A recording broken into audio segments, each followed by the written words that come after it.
Hello and welcome. I am Ash Mannix. It is Sunday evening, and once again we find ourselves playing some more Ace Attorney Investigations. We're high on the off of finishing Island last night. That was something. It was and when I think about it overall, I like to think I did enjoy it. Unfortunately, the winter section sucked ass. I didn't like that, but hey ho, it did. I think I really enjoyed everything after that. I really enjoyed Midsummer, going back to like what the rest of the game was like. But yeah, let's just get into this. Let's not switch to that. Scuff. Right, let's continue. Where were we?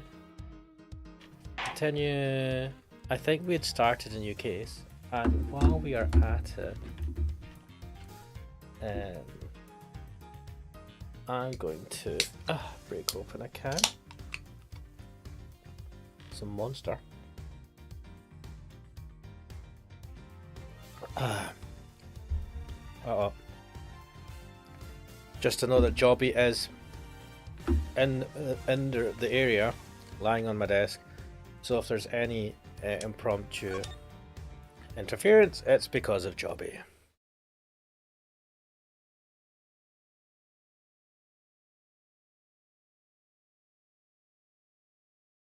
Right, where are we? Zodiac Hall Fountain Room.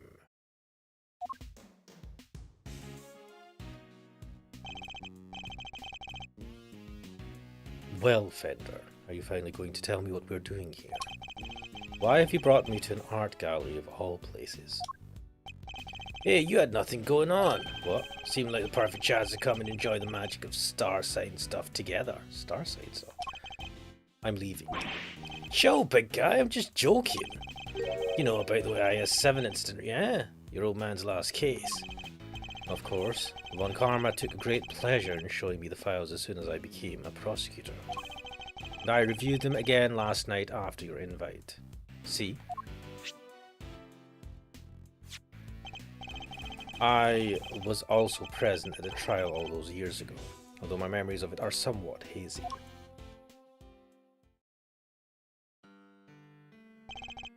As a child, I was completely in awe of my father.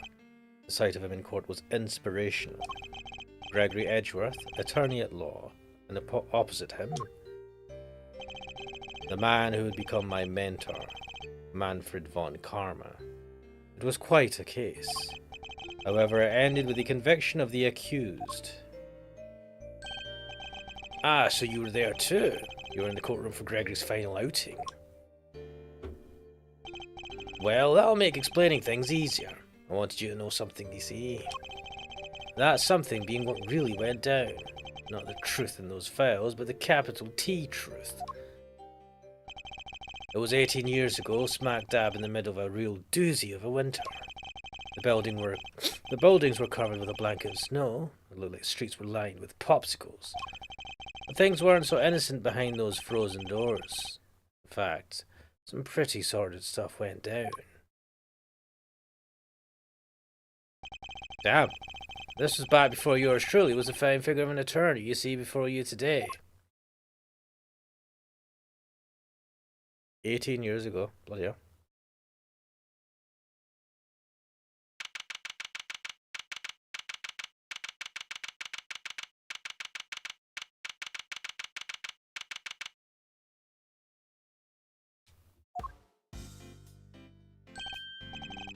Hey, Mr. E, this one really came out of the blue, huh? It did. We were called in before the ink on the arrest paper was even dry. Oh, fuck it, man. I don't know what voices to give these characters. My name is Gregory Edgeworth. I'm a defense attorney. I'm here visiting a client with my assistant, Eddie Fender.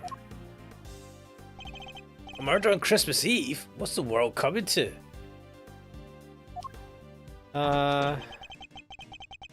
In the dark of night, at the end of the day, I saw two timely saviors coming my way.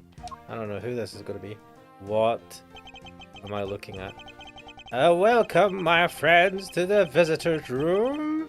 And if we're not friends yet, I'm sure we will be soon. Whoa, talk about an entrance. Oh my god, the police officers doing jazz hands. Yes.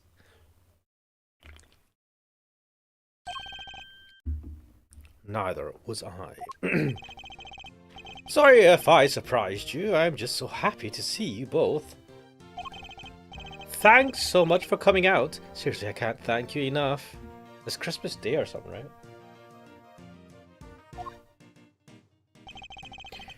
You're the accused, I take it. I am Gregory Edgeworth, attorney at law at your service. I look forward to representing you. This is my assistant, Eddie Fender. Pleased to meet you, sir. I'll do everything I can to help. Come now, Edward. Calm down, please. You'll have to forgive him. He's still new to this. He's been helping me out part-time, but he's far from fully fledged lawyer material yet. Nonetheless, I'm hoping he'll be of some assistance in investigating the particulars of this case. Gregory and Eddie, it's an honor to meet you both. Pardon me. My job as a defense attorney is to save my clients from wrongful convictions. So the first thing to do is establish whether or not he is truly innocent. Oh man, I love the coat though. Typical detective raincoat type thing. Awesome.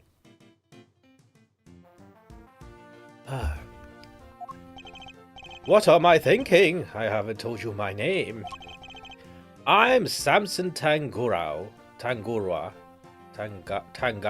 Why can't I pronounce that? What? It's you? Samson Tangarua, the world's greatest confectioner? What? That's not what I thought he was going to be. Okay. You flatter me, my young friend, and call me Samson. All my pals do. Whoa, thanks, Samson. I will. Can't believe I'm meeting you in person. It seems Eddie knows something of our client. Mr. E, it's the Samson Tangarua. The singing, dancing, confectionery making sensation. What the fuck? Oh, we're going to get a little intro of who he is. No? Okay. What shall we make today, kids? Macarons, waffles with cream. Chiffon cakes that are light as a dream. Oh my god. Laugh and sing, smile, it's true. All that sweetness waiting for you. Look there. What where? Over there. The oven's got something special to share. Now, let's see what we've got for you. Oh my god. The jazz hands. I almost started dancing along.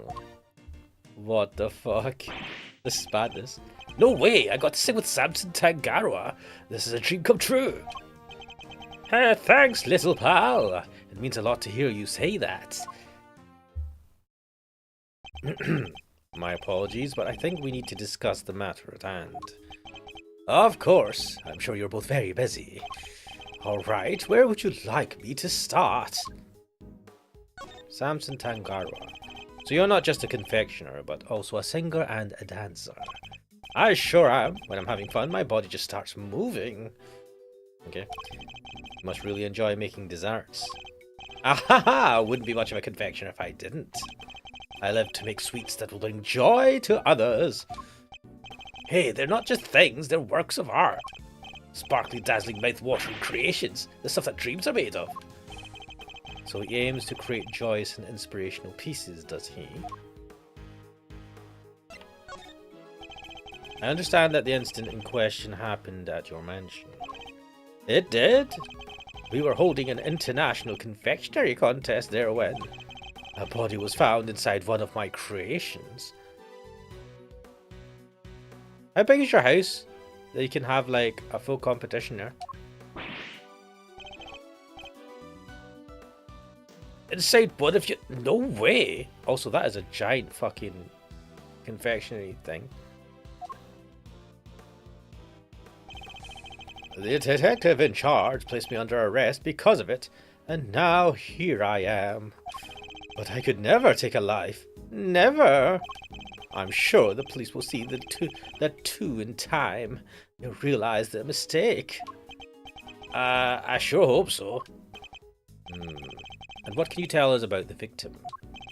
His name is Artie Frost. He was taking part in the contest. Mr. Frost was a... God damn it! Joppy, your fucking legs in the way. He's licking himself on my desk. And his legs right in the way.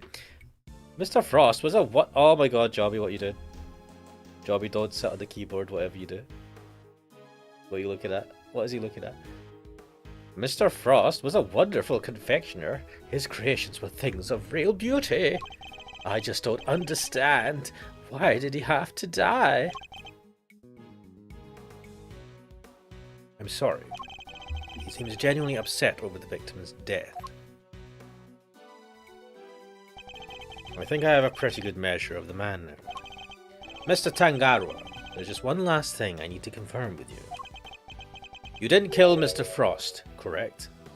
I mean, I feel like that question should have been asked before. I don't know. Correct! I swear to you I didn't do it. Like I told you, I could never take a life. Never! He seems quite sincere.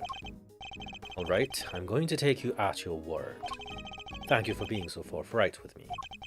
Likewise, it's good to talk to somebody other than those detectives. We'll head to the scene of the crime and see what we can learn. We'll be in touch when we have something more to tell you. Goodbye, Gregory. Goodbye, Eddie. I'm counting on you both.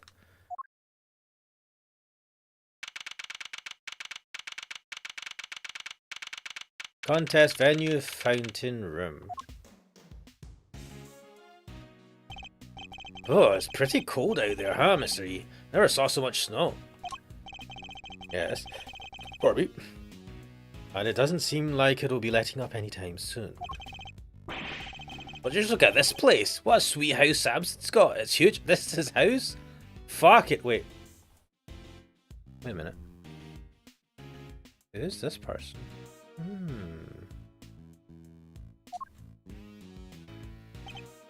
Yes, big enough to hold an international confectionery contest, no less. Also, have they got they've got water tunnels. 4 water tunnels into this fountain? Seems a bit wasteful. Welcome, welcome everyone. Come on in. We'll have some fun. Oh, this is the partner he works with, right? What the fuck? Oh no. Are you alright? I'm sorry. Would you happen to be Mr. Gregory Edgeworth by any chance? I would. It's a pleasure to meet you. I'm Eddie Fender, Mr. Edgeworth's assistant. Mr. Edgeworth, Mr. Fender, welcome to our humble abode. Judy Bound? Lol. It's an honor to meet you both. What a hairstyle. She looks like Sonic the Hedgehog with roses. Green. It's an interesting color. Green and red? I don't know. I mean, they don't not go. I'm the housekeeper here. Oh, shit. And Mr. Tangarua's assistant. You're just his assistant? Oh, I don't know why I thought she was his partner. Maybe even his wife. I don't know. I don't know. I don't know.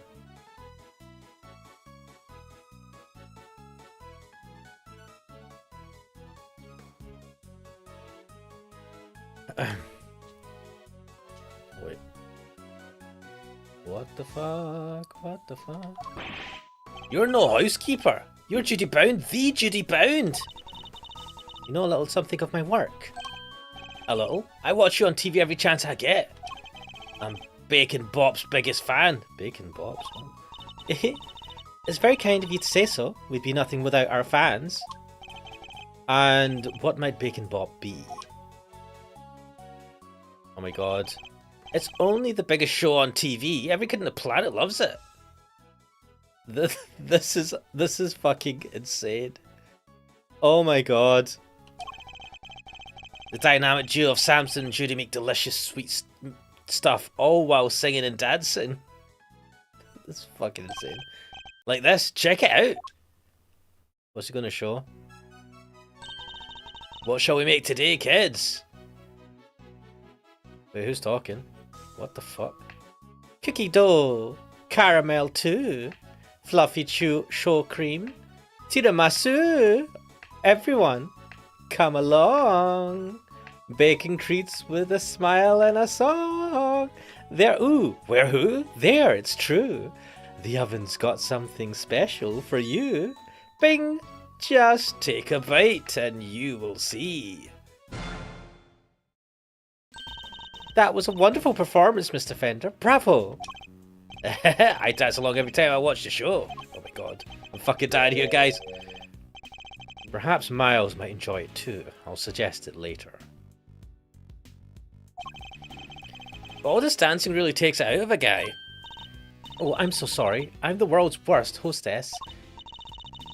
Here, nothing relaxes the body and mind quite like a cup of tea. Ooh, tea! I'll have tea.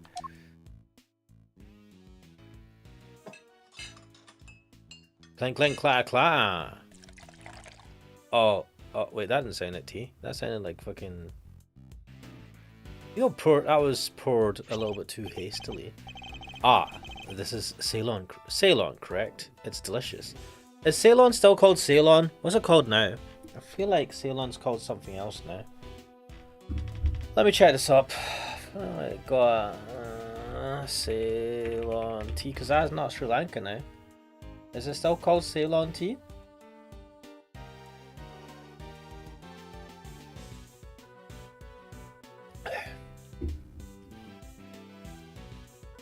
Yes, I think Sri Lanka used to be called Ceylon. Anyway.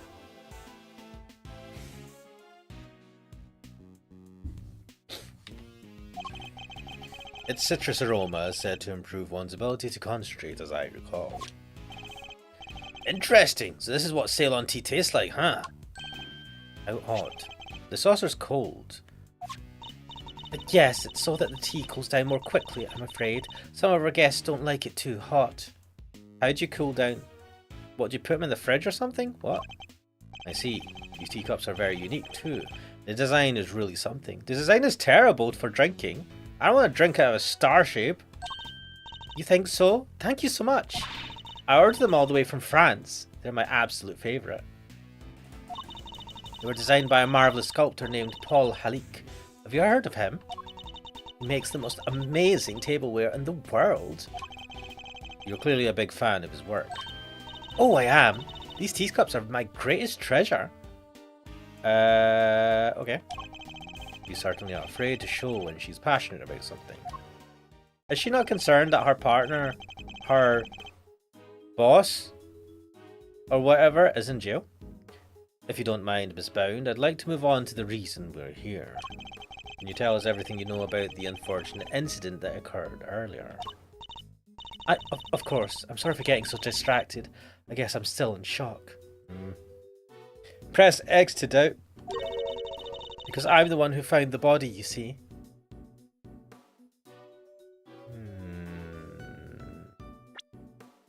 What information do we have so far? Right, 18.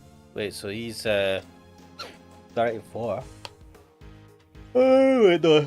36. No, wait a minute. 2 8s are 16, right? Yeah. 36. When we a student working part-time at the offices of Edgeworth and co-studying to be an attorney. My client, a man said to be the greatest confectioner of his generation. 39. Good age. That guy's got one hell of a jawline. Let me do this. The greatest confectioner of this generation. It's difficult. Oh, this is AI. As it's a subjective term. However, several prominent figures and companies stand out. These include Nestle, Mars, Wrigley, and Preferty Van Melt. What the fuck, man? Fuck off. I'm talking about people. People. Whatever. Dun, dun, dun, dun, dun.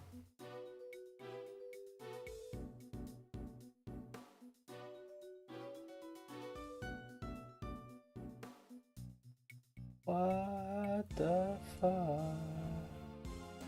What? Right.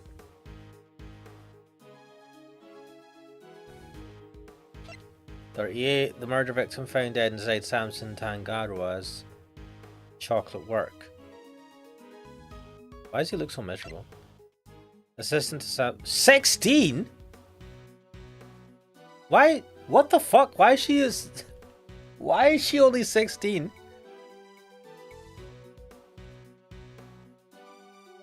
There's no way, man.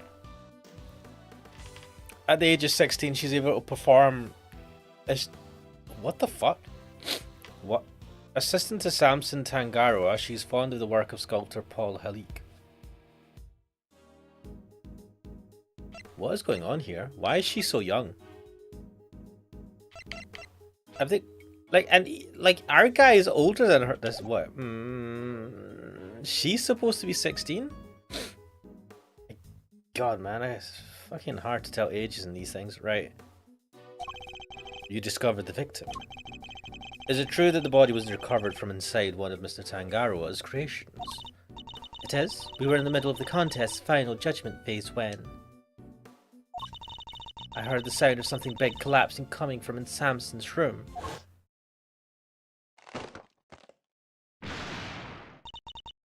Samson, are you in here? Ah! I opened the door and went inside, and there was Mr. Frost's body. Thank you. I'm sorry to make you relive such a traumatic experience. Wait. Artie Frost. Wait, what's that Tangaroa? I need to check this up now as well, because I feel like this is going to be some sort of confectionery. Samson Tangaroa. Tangaroa is the Maori god of the sea and all the creatures that live within it. Oh. Oh. Okay, that was not what I was expecting. I was expecting it to be something related to confectionery. Duty bound, lol. Artie Frost. Anyway.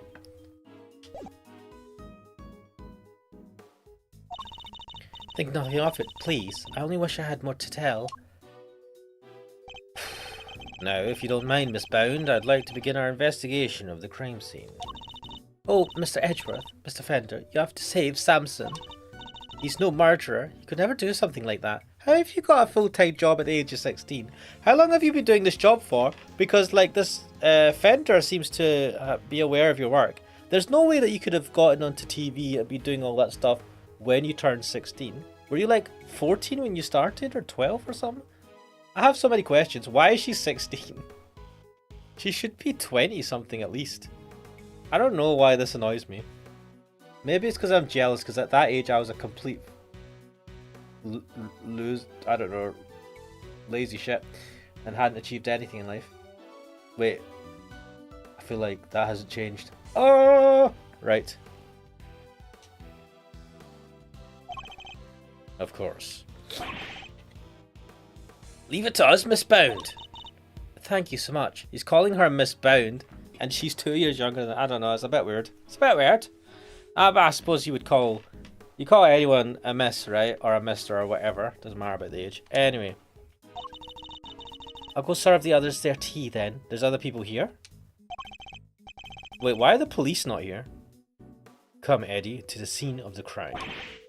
Yes, sir, Mr. E. Wouldn't the police be all over the whole house to check for evidence? Where are we going? What the fuck? December 24th, contest venue, Tangaroa's room. What do you mean his room is a kitchen? Or is this his cooking room? No way, everything in this room's made of chocolate. Is it? I didn't think about that. Can't believe I'm getting to see so many of Samson's creations this up close and personal. I might be more excited myself if the room wasn't a murder scene. Just hearing you say that sends a shiver down my spine. That might just be the temperature in here. It's rather cold. Yeah, now that you mention it, it's pretty chill. Achoo! Oh shit, this dude. Defense on the scene already. That was fast. Oh look, you got less grey hair. A pleasure to meet you. Gregory Edgeworth, I'm representing Mr. Tangaroa.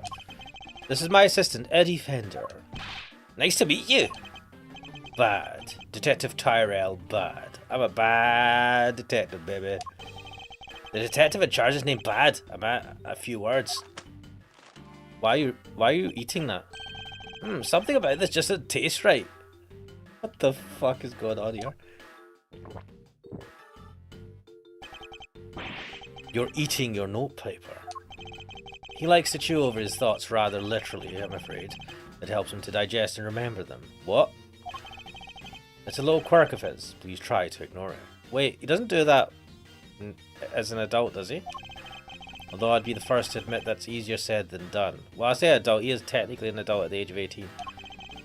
I'm talking about when he's older. With introductions out of the way, Detective Bad, would you mind if we joined you in investigating the scene? Sorry, not gonna happen. What? How come? Mr. Edgeworth is Tangaroa's attorney. Yeah, and attorneys will do anything to get him off the hook. Even put words in their clients' mouths. You think I need that on my crime scene? Mr. Edgeworth would never do something like that. I don't trust attorneys, okay, kid?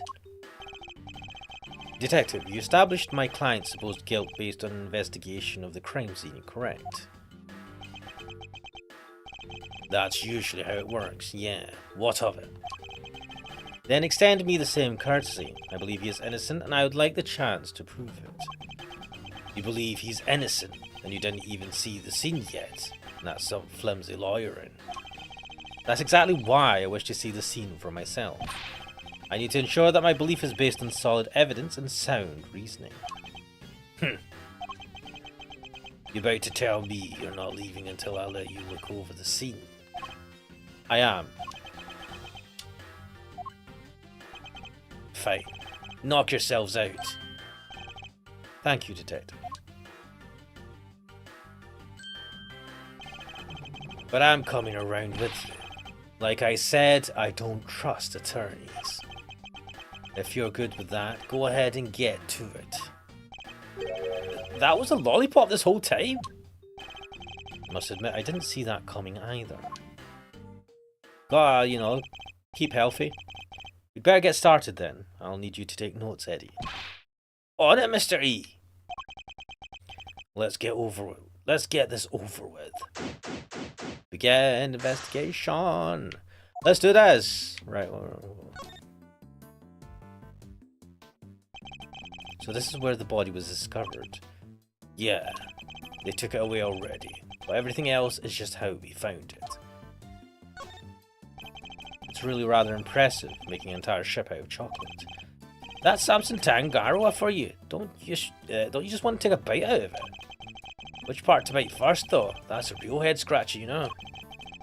Bite any part of it, kid, and you'll be off this crime scene so fast your head will spin. Hey, it was just a joke. Stop staring at me like that. I do sometimes wish Eddie could keep his cool a little better. It appears the body was inside the treasure chest. Yeah, a woman by the name Bound found it. A woman or a girl? She's 16. Samson, are you in here? Ah! Seems she heard something breaking and came in to see what it was. Okay. If only we just had a little more information. There's something else in here. Huh? It looks like a seal of some kind, with somebody's initials and an intricate shape carved into it. What is that? PH?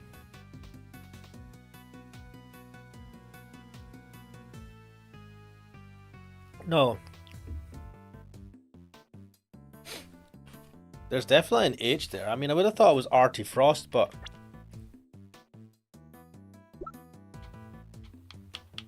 Wait, why can't I move? Wait, why is my mouse stopped? Oh! Shit, man, why have you lost connection? Right. Right, his name was Artie Frost. Judy Bound. Who else have we got?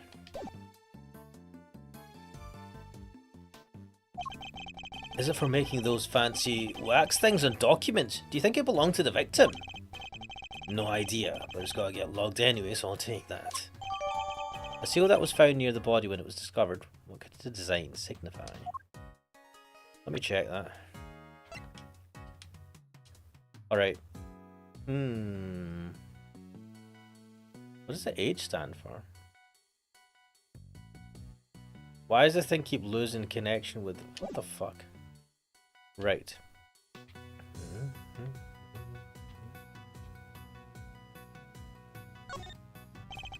One of the stands for the ships is broken. The ship must have collapsed onto the treasure chest and smashed it open. Wait, do you think? Could that be how the victim died? Was he crushed by the ship? If he was, this becomes an accidental death and not a murder. You too serious? Don't worry, detective. For the moment, we're simply discussing a possibility. I was being serious, though. Detective, can you tell us a little more about the state of the victim's body?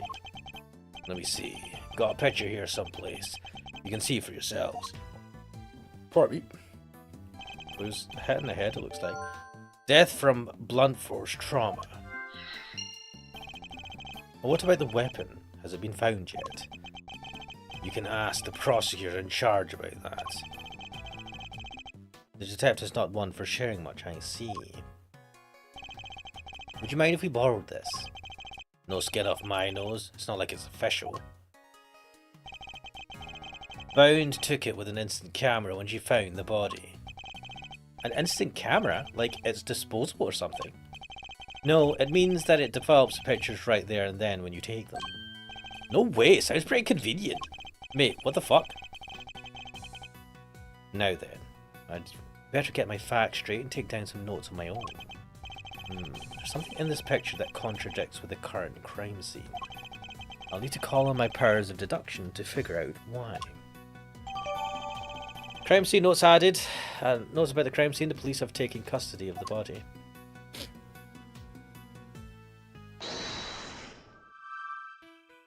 Right. Sound of something breaking. Blunt force trauma. The victim was struck and killed with some kind of blunt object. The ship collapsed because one of its stands broke.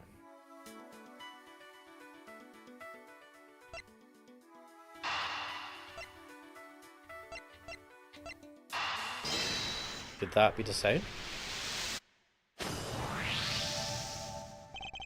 The stand broke and the ship collapsed with it. And the loud sound it made brought Miss Bound running. Yeah, said the ship had already keeled over by the time she got in here.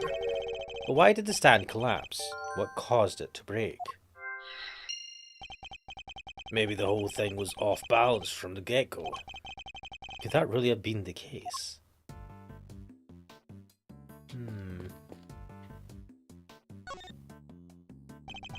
I must scour the scene and inspect anything that catches my attention. It's titled Voyage of the Red Rover. After sailing the seven seas, the legendary ship happens upon a great treasure at last. This piece is a tribute to the adventurous spirit of our ancestors. Who knew? So they sailed 6 whole seas before they found anything. Not exactly the luckiest crew out there. Sometimes you gotta take a bunch of wrong turns before you find the truth. That's what being a real detective is all about. Did they even have detectives back in those days? Oh, we've got a deduce button as well. What we got? Can we deduce? Nothing.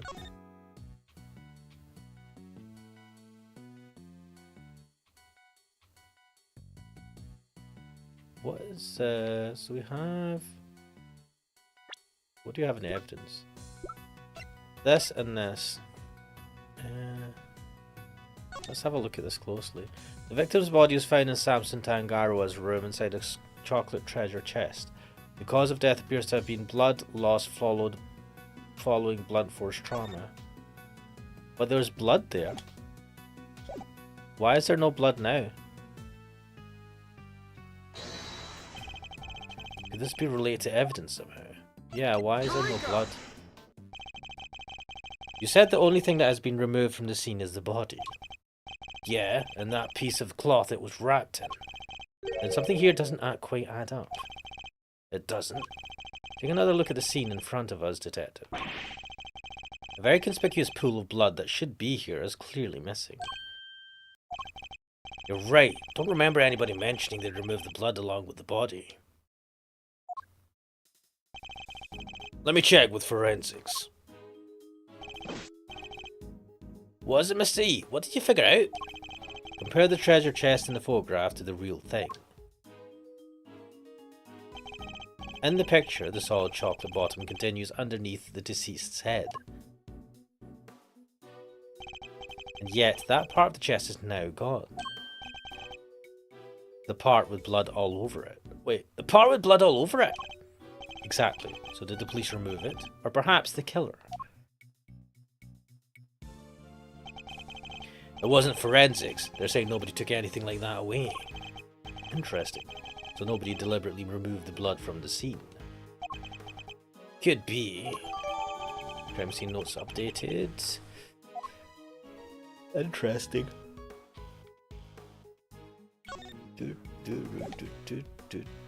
What does this mean? What does all of this mean? This is a fine selection of nautical paraphernalia. You think one of them could be the murder weapon? No, they're all made of chocolate. You'd have a hard time bludgeoning somebody to death with one of them. Can't tell what's real in here. They really do look genuine. I can hardly tell the difference myself. Should we check if they are actual chocolate or not? A true testament to Mr. Tangaroa's skills. Is that why it's so cold in here, so they don't melt? This also means one of these could be the murder weapon, right? Who's this dude? And you are...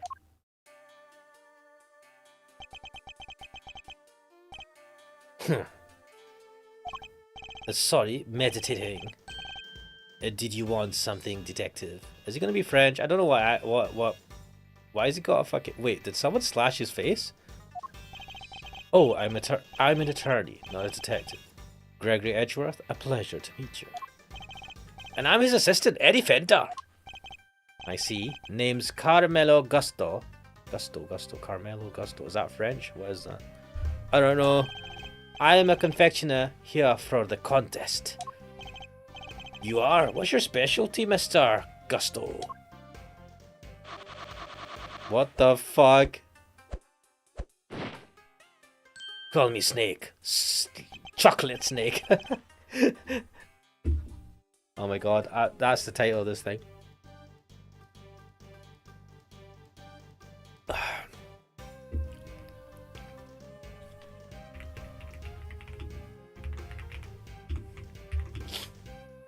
Dude, that was some animation. Chocolate Snake. The art of air and sugar. No way, look at that. It's a little baby seahorse. It's a dragon, a noble soaring creature of the skies. That's a dragon? It does look more aquatic than airborne. No need to sugarcoat it. My design sense is weak. I know that better than anybody. That's why I'm heading to Zhengfa when this is all over. I need to train hard. Why is Zhengfa? Perhaps we should get off the subject of his design sense for now. So what are you doing in here, Mr. Gusto? I didn't think they were allowing civilians in the scene yet. Detective wanted to know more about one of the pieces in here. Makes sense, seeing as he's a contestant. Perhaps I should ask him a few questions of my own. And those are some interesting implements you use, Mr. Gusto. Whoa, whoa, whoa. Look at my chicken. Sugar blowing pumps. They put air into the sugar. They're so cool. It's like watching a swordmaster do his thing. I'm no master. Not a day goes by that I don't hurt myself one way or another. That's why I wear red. That way it doesn't matter when I make a mess.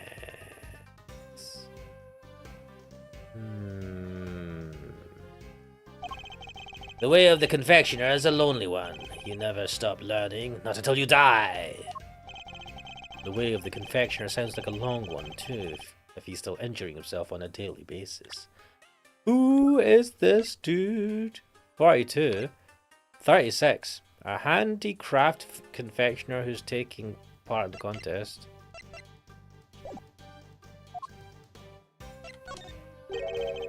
What can you tell us about the contest? Based on what we've seen so far, flavor doesn't seem to be the only criteria at play. The contest was Tangaroa's idea. It's about art. Confectionery as art. Confectionery is art? Art you can eat, every part of it. Every single item in this room is edible. The whole place kinda smells like chocolate. Tangaroa is a genius. A once-in-a-generation talent. Flavor and flair. He has it all. And if you can't outdo the god of confections himself, you can't win. I don't know, man. Beating out the greatest in the world seems kinda hard, yeah? As it should be. Whoever beats him becomes the greatest in turn. That's a real prize here. Nothing else matters. So you're competing for a title, effectively. And a treasure. The ultimate cookbook. Tangaroa's most prized possession. If you want to know more, it's all written down here. What? It's the list of rules that was given out to contestants. Contest rules added to the court records. Sorry, I don't know much about what happened. I only heard about it after the judging was over. How was the judging organised? It started at 3 PM. Tangaroa began making the rounds right around then. He left his own room, then worked his way around the venue clockwise. Wait a minute. I take it this is one floor of his house? Where does he sleep? Like on the second floor? This is such a weird arrangement.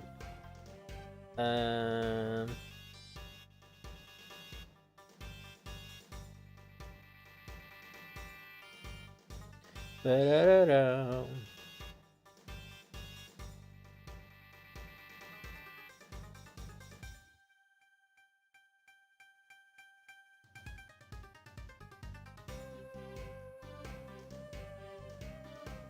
Bum, bum, bum, bum, bum, bum, bum.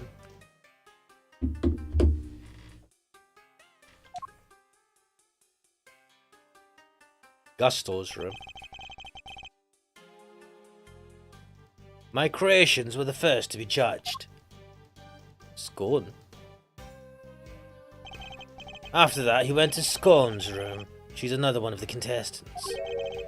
What can you tell us about her? Ruthless, brutal. There's nothing she wouldn't do to win. She was working with cream, some kind of dream scrape. Ooh.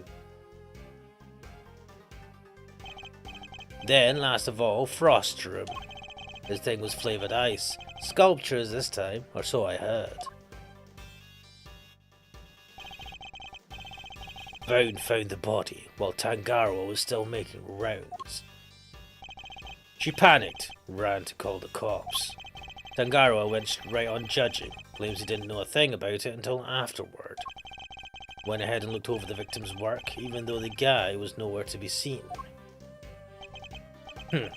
Pretty suspicious behaviour in anyone's book. I don't have enough information to challenge him on that yet. By the way, Detective Bad, what were you and Mr. Gusto talking about earlier? I was going to ask about a piece on the wall here, the one in the frame. Seemed like something was off. Thought I'd better ask somebody who knows about this stuff. But then you bozos showed up and pulled me away from my very important work. Perhaps we can take a closer look at it together. Can't take a hint, can you? Mr. Gusto, would you mind helping us out? Of course. Confectionery is my life. If you have any questions, I'll be happy to answer them. Thank you. That's very kind of you. Who knew you could make a picture this pretty out of chocolate? Samson really is a god among men. Is it really made of chocolate, though? It looks far too much like a regular illustration to me. You have a good eye. I'm impressed. That's no piece of candy. That's the ultimate cookbook. The ultimate cookbook. In other words, the grand prize. What? So it's not made of chocolate after all? No, the book is simply enframed in some. Tangaroa showed it to all of us when we gathered here. When he gathered us here to explain the rules. But the participants knew that the grand prize was in this room the whole time. Anyway, you see it too, right? The frame. Something's missing. Ah, the oddity Detective Bad was going to ask Mr. Gusto about earlier. Yes. You're right, Detective. Something is missing from this frame. So it's not just me. Huh? What's missing? I better show Eddie which part of the frame is missing. Some chocolate. Take that! Look at the decorative work in the corner here. Something's missing. No? Oh yeah, it's different from the other side.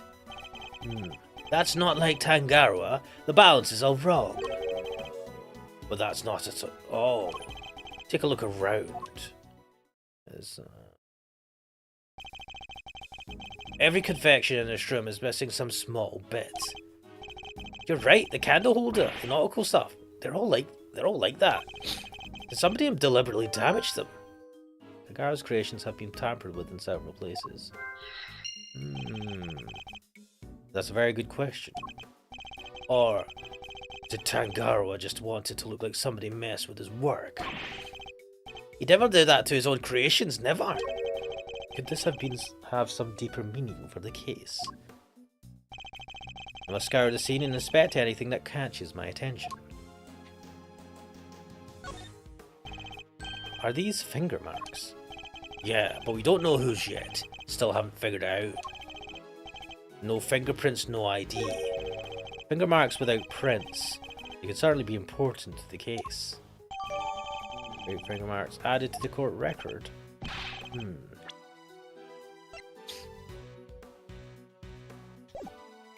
It's a real head scratch, alright.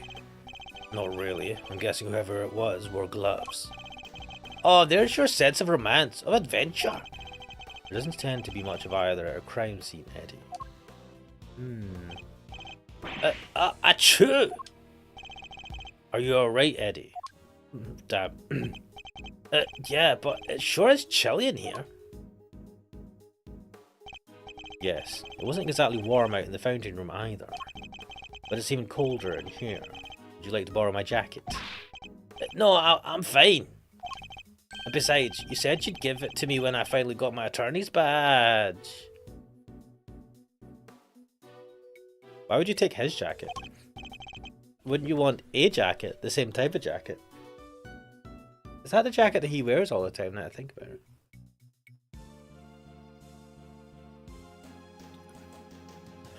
I did, didn't I? Why do they have the heat down so low? Chocolate needs to be kept at the right temperature.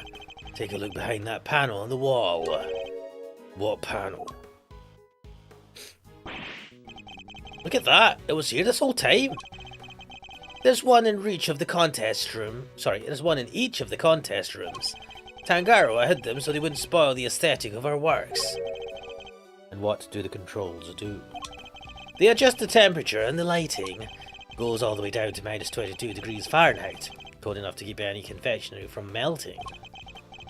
So in effect, each room is a giant freezer. It's 59 degrees in here. No wonder I'm cold. Hey, Detective Bad, you mind if we turn it up a little? Preservation of the crime scene is the foundation of detective work. But I'm not a detective. The same goes for attorneys, Eddie. You must never disturb the scene of the crime. Get used to the cold. It's all part of your training. Chocolate needs to be kept between 59 to 65 degrees. There's no way around it. You know the temperatures by heart, huh? Guess it's your job. It's at the very least I should know. Any real confectioner should be able to tell you that and more. Alright, what about lollipops and cream? it's not too hot or too humid, a lollipop should be fine just about anywhere. Cream needs to be kept at around 50 degrees. You need to watch out for heat and humidity, huh? Duly noted. Detective Bad kind of brightened me up when he was talking about lollipops, didn't he? I suppose he must be very fond of them. I don't believe there's any more to be found here. Okay, if you say so. A cadobra made of chocolate. There's a title here, The Light of Life. Well, this particular light seems to be missing one of its life-giving flames. Does it have some sort of symbolic meaning? Could it be?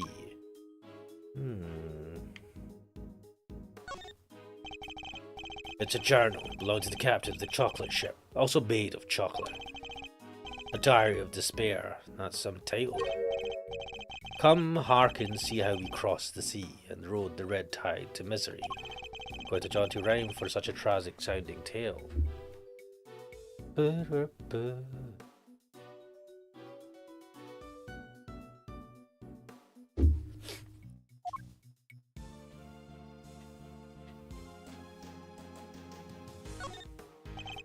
Looks like a fire alarm.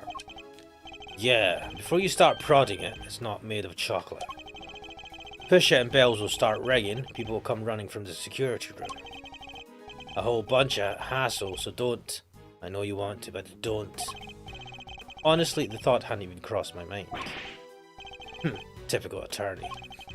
What does being an attorney have to do with anything?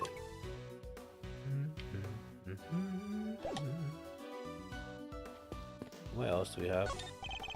There's some very tasteful tableware here, along with some kitchen utensils. This tea set is of the same design as the one Mrs. Bound served us with earlier. You think Samson could have been drinking tea out of that?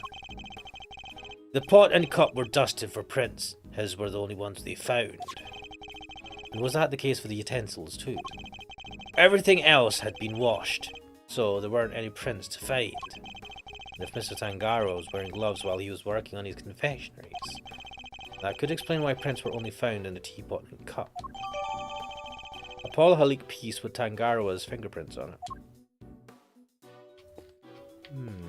What food is going on here?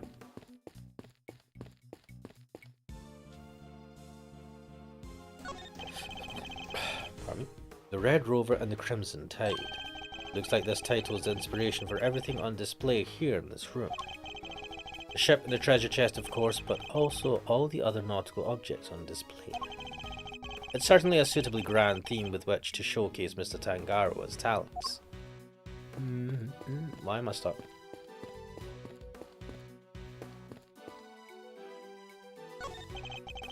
How's it looking over here, officer? Nothing of interest in that cupboard, or? Yes, sir! So, there is. Oh, no, there isn't. It's just a blowtorch used for cooking and some tableware, sir. You heard the man, Mr. Attorney. Nothing to add. Am I right? No. So, you do have something to add. Well, no.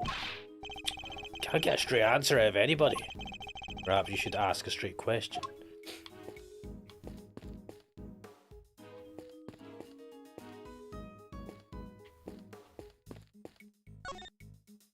Are we missing anything?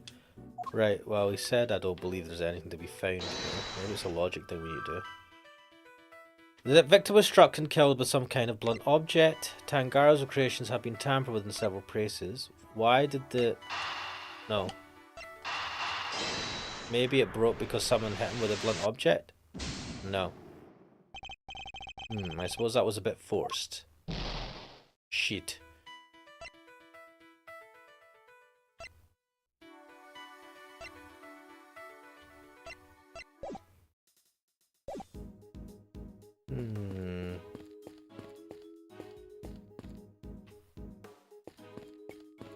What are we missing here? What's the Y do? What is it?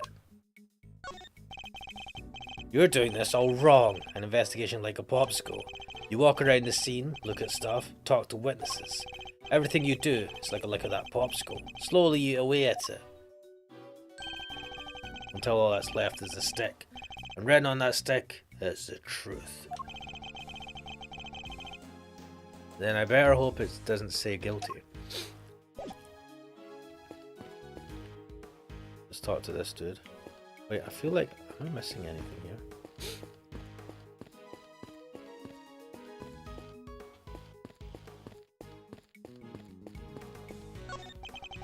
Gloves. Tangaroa wore them when he was working on his masterpiece over there. Oh, it's good.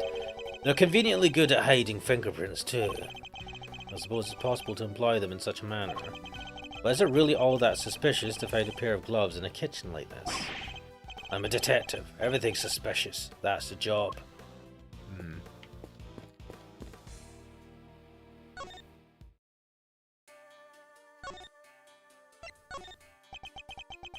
He has nothing to say. Sorry. Meditating. Did you find something, detective? As I told you, I'm an attorney, and I was hoping you'd take a look at this. Is he meditating again? Perhaps I better present him with something more meaningful. No. Huh? No.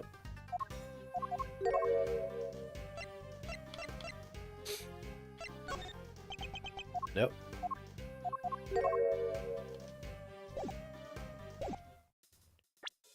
Check some. The Ultimate Cookbook, the title of World's Greatest Confectioner. Rules. 1. Judging will proceed clockwise from the leftmost room. All contestants to gather in Mr. Tangaroa's room when judging ends. 2. Non-confectionery items may not be used as decoration. Stands and display materials will be provided. 3. Contestants may not enter another contestant's room until judging has been completed. Interesting. We've had a look at this. Blunt force trauma. Oh, we... Yes, what a gorgeous design. Really? Just seems a bit out there to me. Like, how'd you even get your tea in there? Art isn't about function, Eddie. It's about form. Guess I'll have to take your word for it, Mr. E. This art stuff is way beyond me. I mean, I get art, but if it's still a fucking teapot, it needs to be a teapot. I don't know. What's this? Look, there's something stamped on the bottom. It says PH. I suppose that must be Paul Halik's pottery mark. Those are his initials after all. Shit! Miss Bowden said she is a big fan of his work. His initials, huh? So if I made it, it'd say EF. Perhaps you should practice by initialing your personal belongings first. That's important, huh?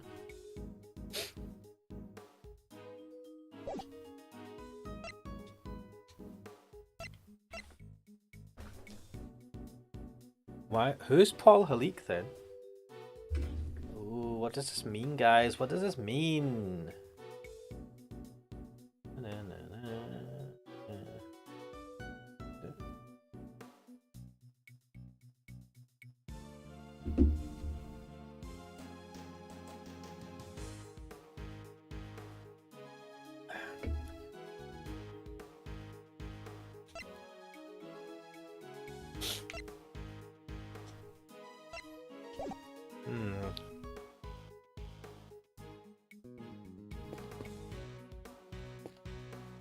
Can we leave this room? No? Story mode. No, that's not what I wanted to do. But I may as well save.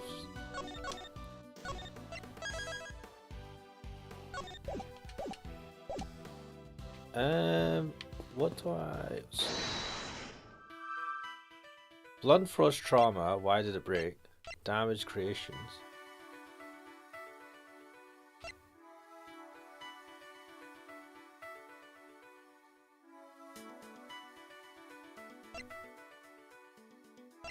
Could these be two? I don't think so.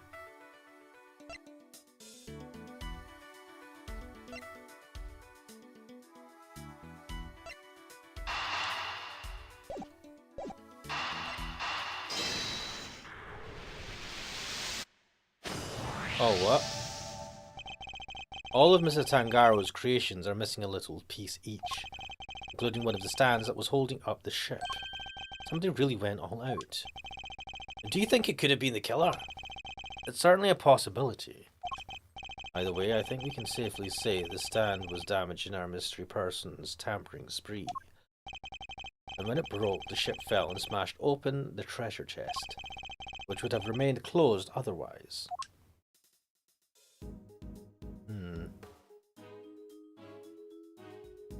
What does that unlock? What does that mean?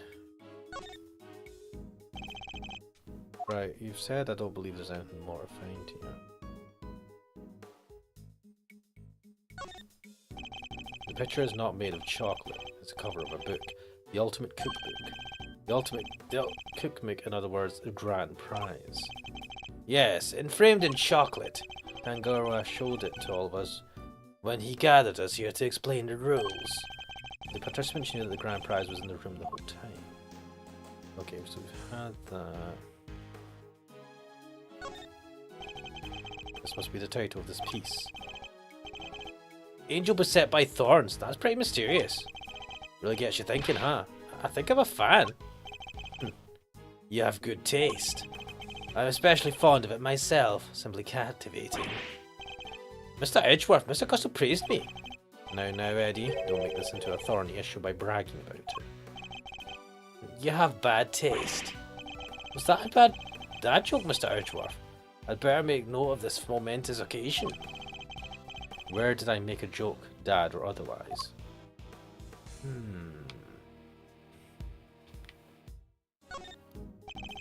These controls can be used to adjust the room's temperature and lighting. Red, yellow, green, dark blue, light blue, white. That's a huge range. Temperature set to 59 degrees, light color set to white. These pieces in here are made of chocolate, that's why. White light makes them look better. Mr. Tangaroa must see the room itself as a part of his carefully crafted creations. What can I do? What is it? I'd like your opinion on this if you don't mind. I do. If there's one thing I hate, it's small talk. It seems he only cares about things that are directly related to the incident. What a weird seal. If you use it like a stab, it'd come out as PH, right? Well, if it's just for show like a ring, it appears to say H9, I believe. H9? Hit 9, maybe? Someone's hitting streak. Nah, seems unlikely. Sounds like Detective Bad might be a fan of baseball. Right, so let's maybe show it to the chef dude.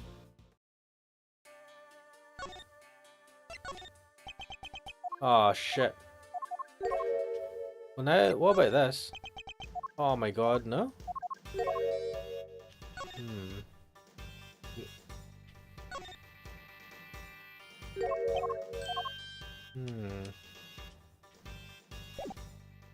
I don't know.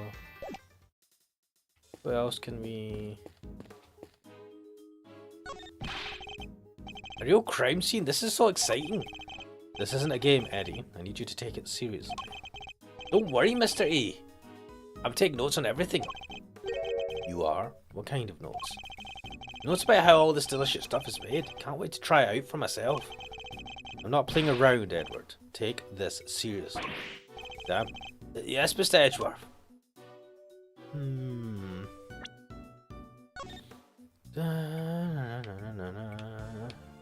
Oh. Is this your badge number here on the back? That's right. The number itself doesn't mean much, of course. Well, if it doesn't really matter, then I want mine to be a string of repeating digits. I'd actually pay to see that.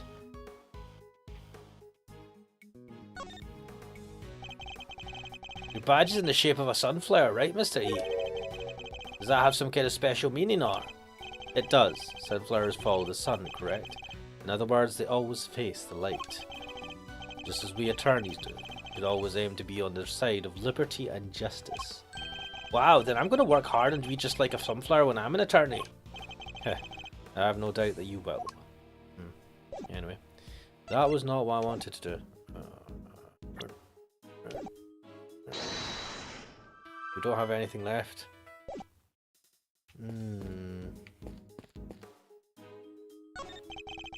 What are you investigating, officer?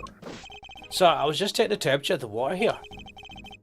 And what have you learned? Well, it's warm, sir. The stream in each room flows into the main fountain and then the water is circulated back to the rooms. Unusual, to say the least. I've never seen a house quite like this one. Rich folks, they're all crazy. Oh shit. I just needed to ask that detective about something. I think we're about down here for now. Okay. Well, if I wasn't convinced before, I am now. Tangaroa did it. No two ways about it. What do you mean? All the rooms in this place locked from the inside. The only way to unlock them from the outside is with this key. You see, and who had access to that key? Who do you think? Tangaroa, and it's the only one. There aren't any copies. Magic key added to the court record. The one and only key that unlocks every door in the mansion. Tangaroa was in possession of it the entire time. Okay.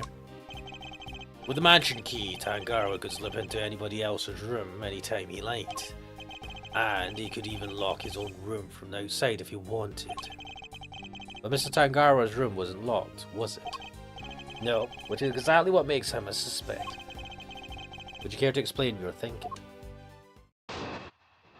Oh. If the door had been locked when the body was found, Tangaroa would have been the obvious suspect. Which is why he deliberately didn't lock his room. Or why he smashed in the lid of the treasure chest so the body was on full display. Everyone was supposed to gather in his room when the judging finished up, so he made it look like the murder happened while he wasn't there. The one thing he didn't plan on was Bound finding the body. Anyway, that's my thinking on this whole thing. Good enough for you, Mr. Attorney. Do you also believe it was Mr. Tangaroa who damaged the other pieces in this room? Yup. I know you have to believe your client. That's your job. But I'm a detective and I serve the law. No matter how squeaky clean somebody might seem, a suspect is still a suspect. I fully understand your reasoning, detective. Now, would you mind if I applied a little critical thinking of my own? Do your worst. Just as the detective won't compromise his devotion to the law, I won't compromise my beliefs either. And I'm not about to just accept his version of events. In fact, I'm going to show him the piece of evidence that highlights the contradiction in his claims. Wait, what evidence? Notes about the crime scene. The police have taken custody of the body. A part of the treasure chest was covered in blood is missing. Every other item in the room is also missing a piece of itself. The cause of death appears to have been blood loss following blunt force trauma.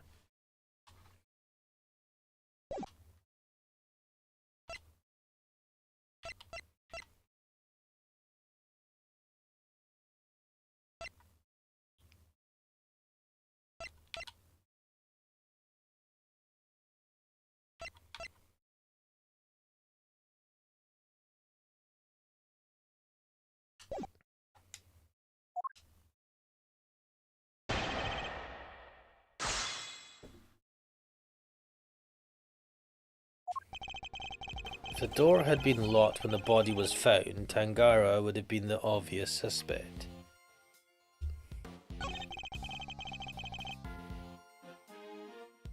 Which is why he didn't lock his room. Hold it!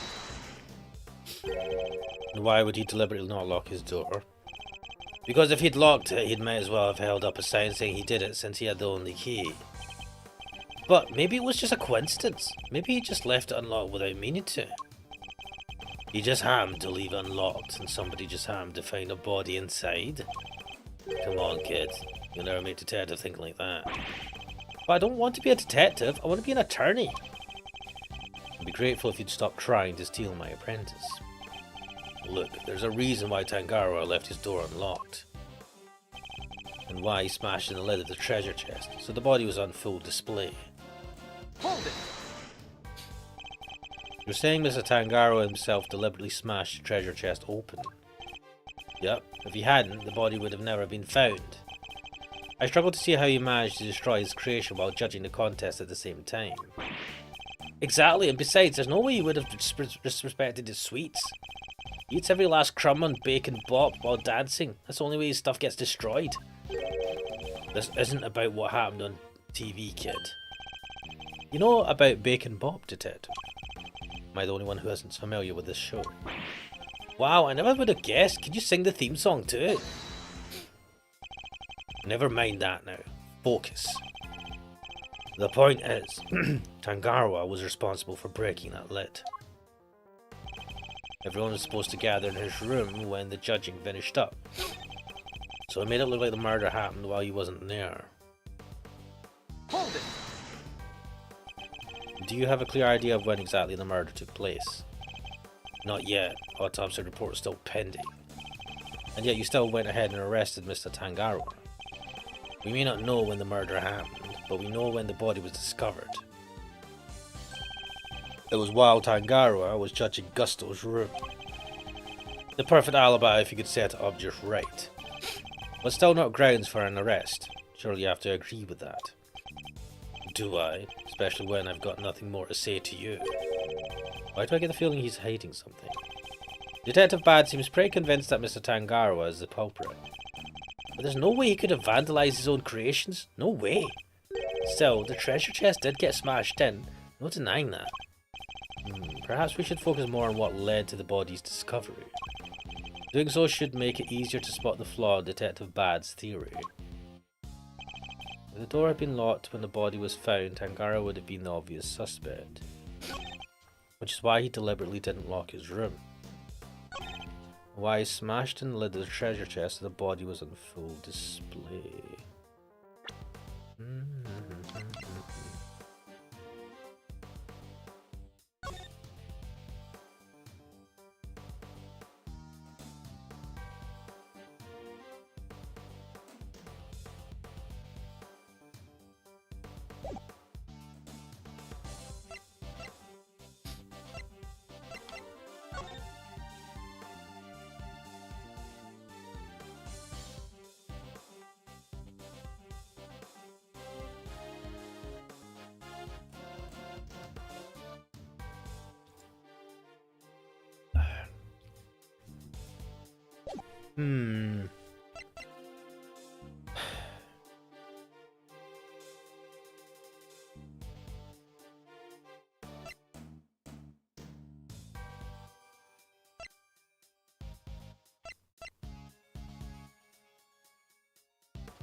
Hold it!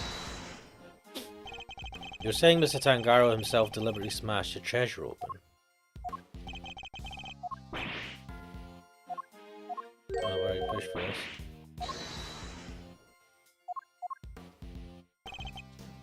Hold it! The judging began in Mr. Gusto's room, correct? Yeah.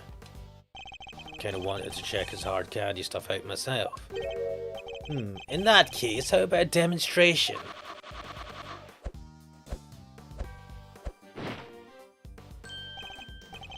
Well, it's you, Detective. Are you calling him a dirty dog? It's a wolf. Ah, a lone wolf. I like it. I'm starting to enjoy these little displays. Anyhow. So he made it look like he murdered him while he wasn't there.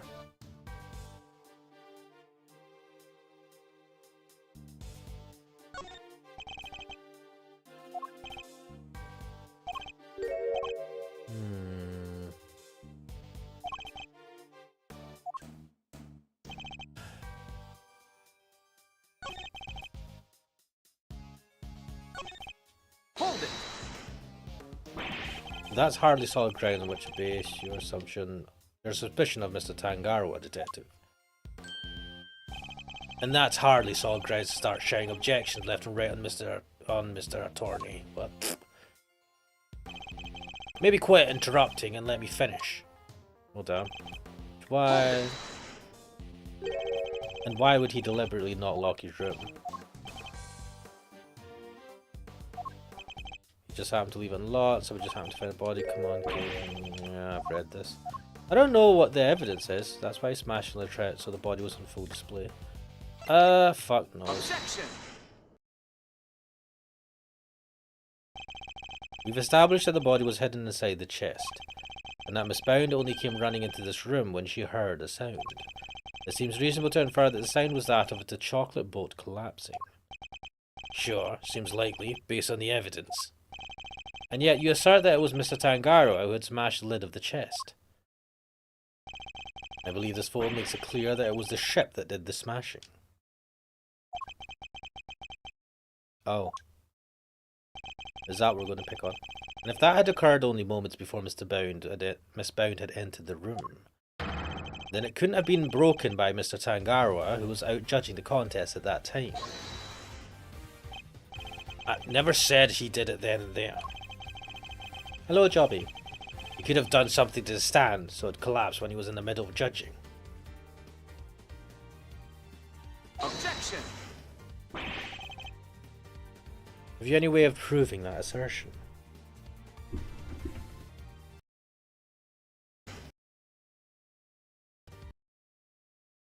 No.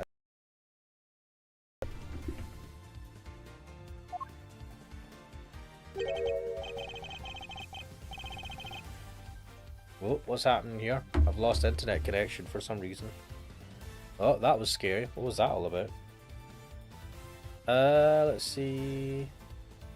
Right, bitrate is okay here.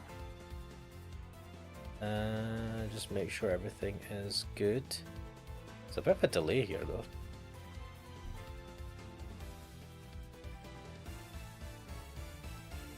though. Right. So he doesn't have anything conclusive. Have you found any prints in this room besides those of Mr. Tangaroa? Yup, on the door. But we found Tangaroa's and Frost's prints in there too. We were all brought in here for a briefing, right before we started working on our creations. Those prints are probably from then. I take it you haven't checked any of Mr. Tangaroa's works for prints yet. Why would... We know that somebody tampered with them. Therefore it's possible they left some prints behind when they did so. Fine. But if you don't find anything, your guy's still top of my list. Got it? You, check all of this chocolate stuff for prints now. Yes, sir, right away. Detective Bad. We finished dusting the chocolate and we found prints that don't belong to Mr. Tangaroa, sir. Go on, whose? Delicious Scone, sir. She's one of the contestants. Good work. You can go back to whatever you were investigating before. Yes, sir. So it seems we have a suspect besides Mr. Tangaroa. Even without your loyal input, I wasn't about to wrap up the investigation anyway. I'll go speak to Miss Scone and see what she has to say for herself. Delicious Scone. Mr. Gusto mentioned her too. He said that she was ruthless. Does she do anything to win? This Scone lady sounds like a pretty suspicious character, huh, Mr. E? Yes, I think we'd better try to speak with her ourselves as well. Detective Bad, would you mind if he accompanied you? Babysitting you is not my job. Oh, come on! But I guess you did pick up a couple of useful clues already. So if you want to tag along, be my guest. Thank you, Detective. You're too kind. Da-da-da.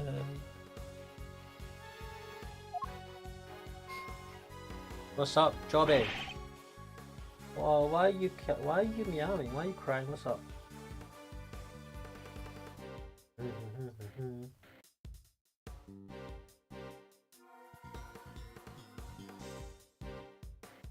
But Mr. Detective Bad, sir, I don't think that's such a good idea. The lead prosecutor's still busy in there. It'll be fine. Me and him don't exactly see eye to eye anyhow. Who's this him? Who did they assign the case to? Manfred von Karma. What? They gave it to von Karma? He hasn't lost a case in 25 years. Manfred von Karma, a living legend over at the prosecutor's office. We've never faced one another in the courtroom, but I've heard plenty of stories. They say he'll do anything to ensure a guilty verdict. But I can't let that distract me. For now I need only continue to do what I believe is right. To be continued.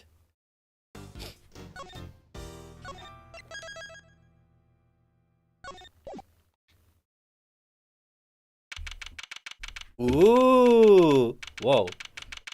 This gun looks interesting. That is one hell of a fucking castle. What, a candy castle? And look, those are even some little elves to go with. Wait, where are the elves? Oh shit, at the back. Ooh.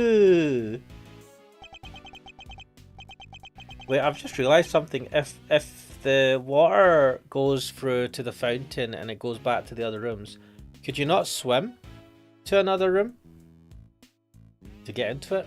I wonder. I wonder. Rooms laid out pretty much the same as Tangara was. It's not as cold though, that's something.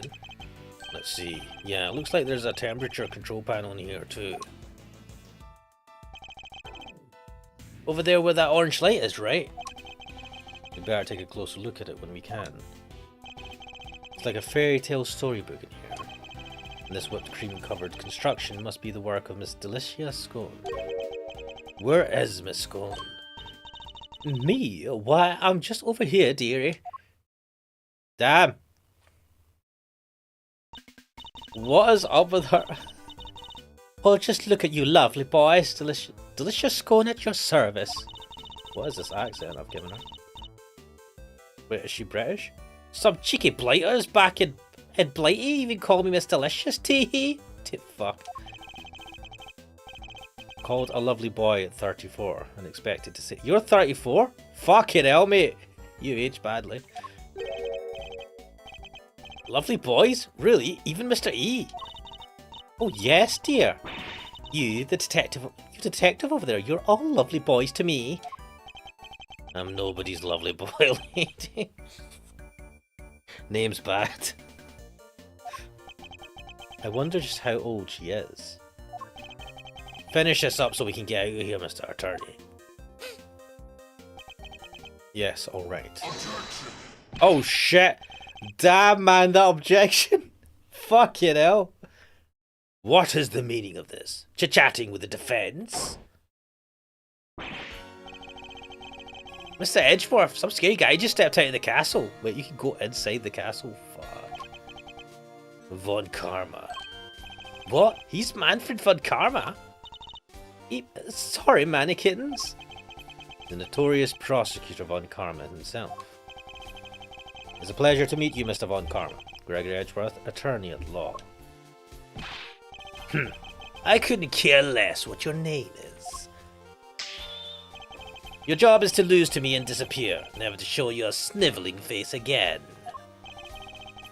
But a thoroughly rude individual. Those piercing eyes, that furrowed brow. Ugh, you're even scarier than they say. And you might want to keep such rude thoughts to yourself, Eddie. We were hoping you might permit us to carry out some brief inquiries, Mr. Von Karma. Ha! And why would I wish to extend you any such courtesy? This clearly isn't going to be easy. So long as your inquiries are limited to this room, I suppose I'll allow it. Why the sudden change of heart? You, the tall fellow. Name's bad. Is that so hard to remember? I didn't ask for your opinion. The thoughts of a lowly detective do not concern me.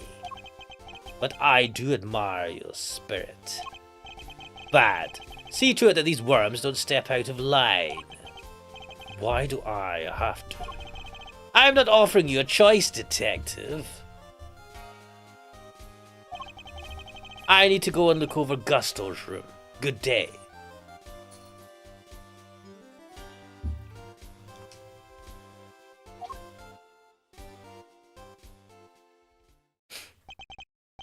Great, more babysitting. Why aren't Detective Bad and Mr. Von Karma investigating together? They don't seem to know each other well enough for there to be bad blood between them. Well, looks like we have permission to investigate. Guess we better get to it. Indeed. I'm not sure I trust Mr. Von Karma's motives, but at least we can do that much. Hold up. I haven't been over this room yet either. You're not messing it up before I get my chance. You'll have to wait till I'm done. Huh? But I thought you were the real detective. How come you didn't take a look at this room yet? Because I wasn't the first one they assigned. One of Von Karma's pets was in the job before me. Right up until just now, in fact. I got here not long before you did. That answers my question as to why they're working separately, I suppose. Suspicious, suspicious. What say we look over the room together, Detective? It worked out well enough before. Then you won't have to worry about us messing things up. You can keep an eye on us as we go. What kind of screwball attorney asks to have a detective breathing down his neck? Yes, I'm stuck with you. For a little while longer. Yes, you're amazing, Mr. E. You have our thanks, Detective Bad. Don't be too grateful. This is my scene. The second you get in my way, you're out of here. Of course, we understand. Now, shall we begin?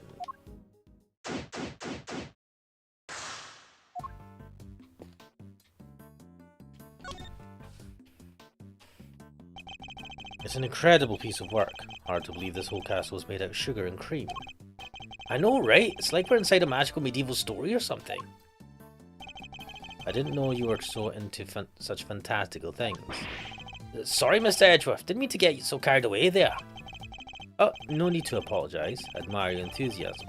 Sometimes wish my own son was as animated as you. Edgeworth. You have a son, Mr. E? I do. He's still in elementary school, and yet he'd rather read a statute book than a fairy tale. I can't help but worry that his interests will make it hard for him to make friends.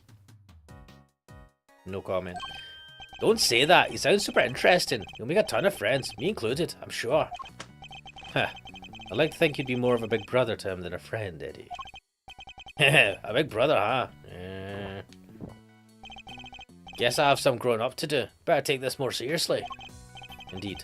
Then, with that in mind, shall we continue our investigation? I must scour the scene and inspect anything that catches my attention. The doors of the castle have been left wide open. Yeah, was the guy born in a barn? He could have at least closed them behind him. I'd like to see you say that to Mr. Von Karma's face, Eddie. Wait, there's a bunch of stuff inside. Let's see. Hold it, kid. If anybody's going to be handling evidence, it'll be me. Cream's going all runny.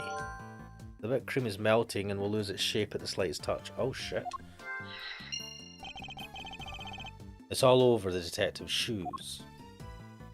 Why is it? Why are all these items being stored inside a candy castle? Alright, tell me what you want me to look at first. There's a bunch of blue cloth back there. 1, 2, 3, 4 rolls together. But they certainly aren't made of candy. No. No idea what this stuff is for. Almost looks like somebody hid it here. And I think I've seen fabric of the same colour somewhere else before. 2 big rock crystals? Looks like somebody was using this castle for storage. Kinda expected something a little more exciting behind those doors. Oh, I know. Maybe they're giant uncut gemstones. Maybe this whole thing is based on a story about a castle with a priceless treasure inside. I think I'd treat my priceless treasures with a little more care. There's something on the bottom of them. Looks like a little stand or something. Are they supposed to sit at the front? For some reason, there are stands mounted in the bottom of the rock crystals we found inside the candy castle. I was right, they are gemstones. The stands must be so they can be put up on display. Well, whatever they are, it seems they're not just a large set of paperweights. These pillars. They have hexagonal indentations. Looks like something's supposed to go in there. Well, wherever they were. They're long gone. Hexagonal indentations, huh? I wonder. castle's covered in whipped cream, so maybe a giant strawberry. A giant strawberry with a hexagonal bottom? Look, I like strawberries, okay? Can't blame a guy for wishing. I prefer the bananas myself. Blueberries for me. Interesting. Da, da, da, da.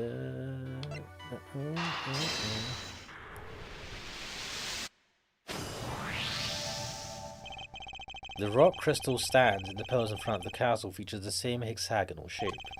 I believe the crystals are meant to be placed on top of the pillars. Oh yeah, hexagon to hexagon. Makes perfect sense. But if that's the case, then why were they being hidden inside the castle?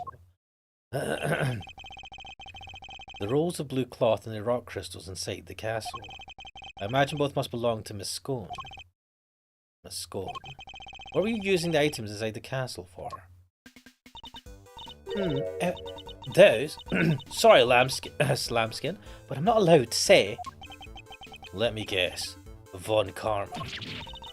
How did you know? Please don't ask me to tell you. You'll have my guts for garters. It seems the prosecution really has no intention of sharing anything with the defense. Man, thought we were onto something with those giant rock crystals, but... What's that, dearie? You're interested in my little trinkets? Your trinkets? Yes, my sweet. I use them to make people all lovely and relaxed. What? Use rock crystals and cloths to do that? I do. It's wonderful, you should see it. And they're not just any old rock crystals either. They're great big lumps of salt with lights inside them. Wow, those things are lamps. Teehee. Oh, that's not even half of it. Those cloths hold an even more exciting secret. She really opened up that moment we started talking about her trinkets. Since you're here, why don't I give you lovely boys a taste of my relaxation magic? Oh, Baddie Bumpkins, can you get it all out and set it up for me? The name is Bad. Is that a no? Why are you being so selfish, Baddie Bumpkin? Have you finished taking photos of this room yet? Yes, sir, we have, sir.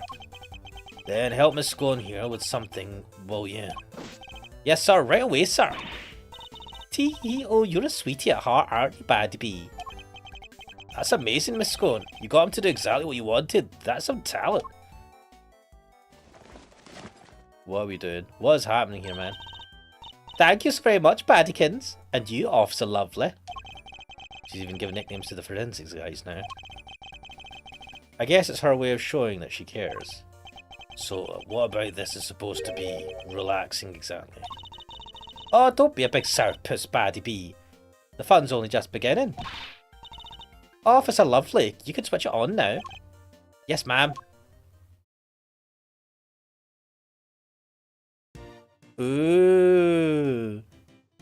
That's quite nice. Wow, it's beautiful. It is. I wish my son were here to see it. Isn't it though? Isn't it just wonderful? The 4 adorable elves in the sweetest little castle made of sweets. That's my theme, you see. And I thought it would be extra lovely if it was all lit up. Isn't it the nicest thing you've ever seen? One of the elves must be feeling a little left out.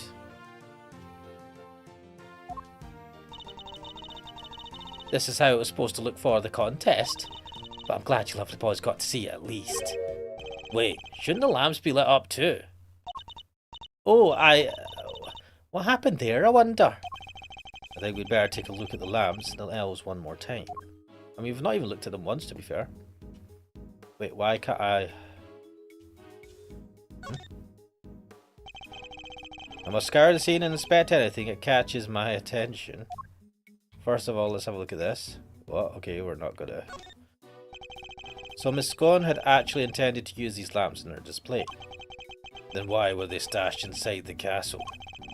Maybe because they're broken? Except there's plenty of other places she could have put them. The best place to hide some salt is in some sugar, isn't that how it goes? Well, perhaps the best place to hide a tree is in a forest. Anyway, if her intention was to put these salt lamps in her final display, that contradicts a certain piece of evidence in my possession.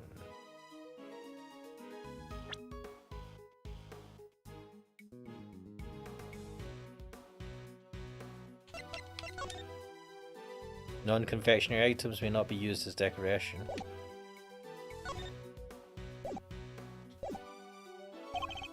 I'll need to point it out by making a deduction. Interesting. Right, what? So these are not confectionery, right? Could this be related to the evidence somehow? Eureka! Take a look at the list of rules for the contest, Detective. Non-confectionery items may not be used as decoration. That means the salt lamps and the luminous cloths would both have been against the rules. Is that why they were stashed away inside the castle? I think we need to dig a little further into this with Miss Scone before we can say for sure. Yeah. Lamps appear to be broken. Bulbs are smashed, both of them. Maybe they fell and broke on the floor. Look, there's a red stain and one on the left. That's not just a stain. That's... Yep, it's blood alright. I can smell it. The salt lamp is stained with someone's blood. What? Blood? Why is there blood on this lamp? Could it have something to do with why its bulb is broken? We better take a closer look at the other one too. So Miss Scone had actually intended to use these lamps on her display. Why were they stashed inside the castle? Ugh. Maybe they're because they're broken. Except there's plenty of other places you could put them. My shoes are already covered in cream. I wouldn't go any closer unless you want the same thing to happen to you. You've seen that what's behind those doors. There's really no need to look again. Why can we not look at this power thing?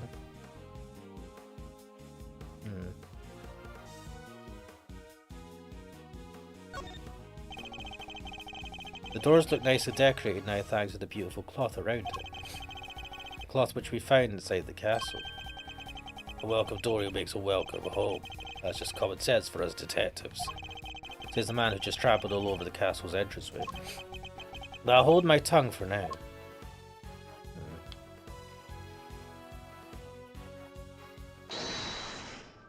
What have you got here? Bloody lamp.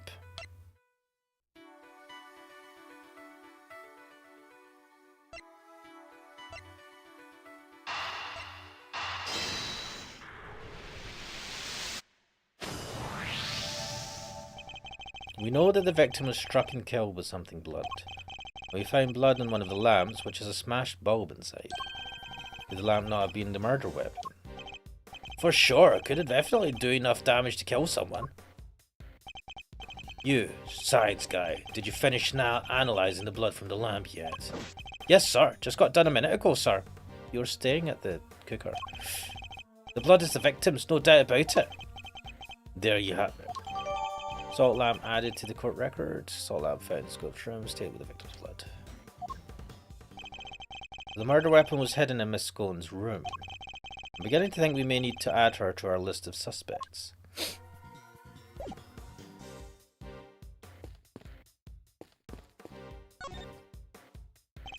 The elf.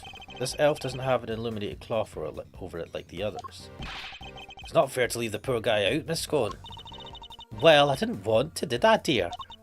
But one of my cloths and one of my little machines went missing. A cloth and what sort of machine exactly?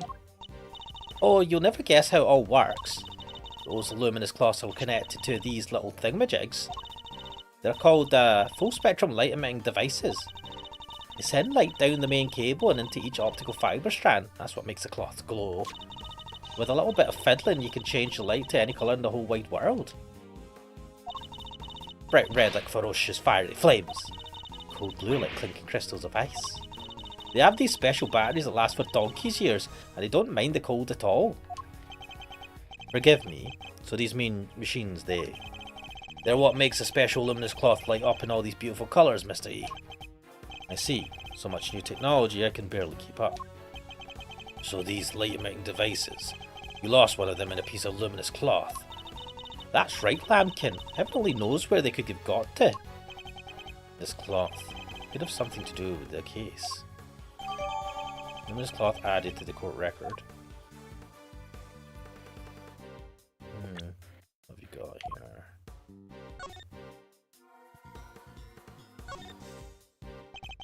roll of cloth of navy blue. It's a very calming hue. I like it. Yeah, that was real deep and all, Mr. E. But let's get to the main event already and light it up. Alright, I wasn't trying to be deep or anything though.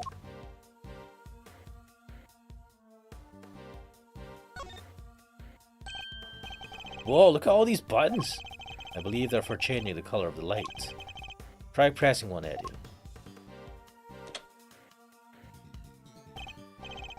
There, now the cloth is all lit up. It's so pretty no matter how many times I see it. The cloth is now glowing with a pale blue hue thanks to the light emitting device. Did Miss Scone say one of these cloths and its machines are missing? Who do you think could have taken them? I have no idea, but I suspect it might have something to do with our case somehow.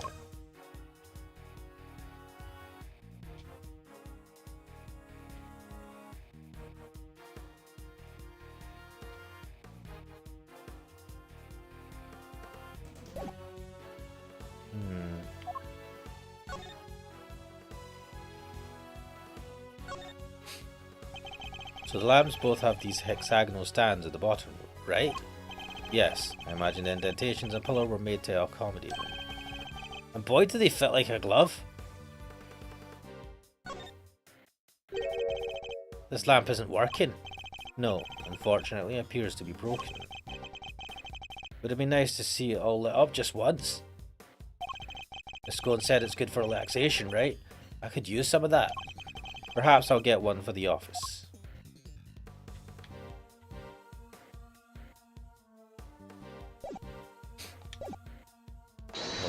Here. Runny cream. Scone used decorations that weren't made from confectionaries.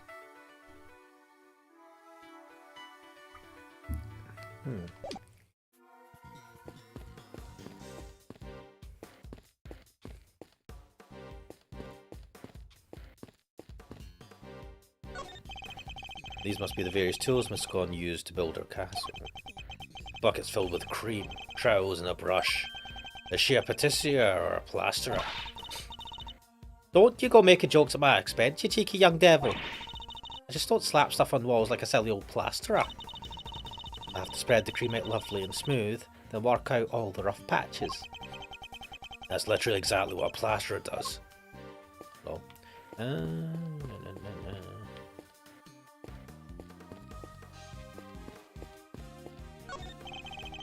There's a blowtorch and some chemicals here. I guess it's all for cooking with. I wonder what these chemicals are. Let's take a look at the labels. Mango Down 911, Homocyanide 247. Wait, they're all poisons? No sir, they're common colourings and flavourings used in candies and desserts. The first one is concentrated mango, boiled down to its purest essence, hence Mango Down. They're asking for trouble with a name like that. Now I'm curious as to what homocyanide might be. Interesting. There's a small door on the wall here, just like Mr. Tangaroa's room. Here, I'll open it. Temperature 68 degrees. Light set to green. Then Gusto say cream needs to be kept at 50 degrees. Temperature in here is too high. Why is the temperature too high? That is odd. I wonder why.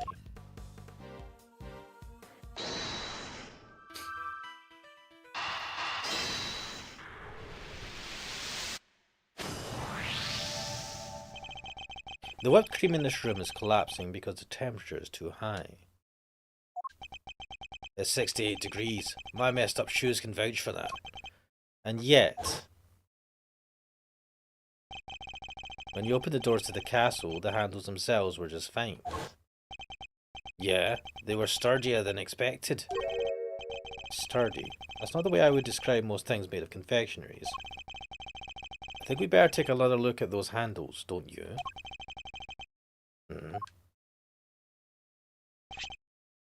What the? I think it's safe to say those handles aren't made of candy. It's not just the handles, the whole castle, the little elves. They're all just plastic models with cream smeared on top. What? So none of this is confectionery after all? No, it's simply made to look like candy. with the cream having been added to lend it all an air of authenticity.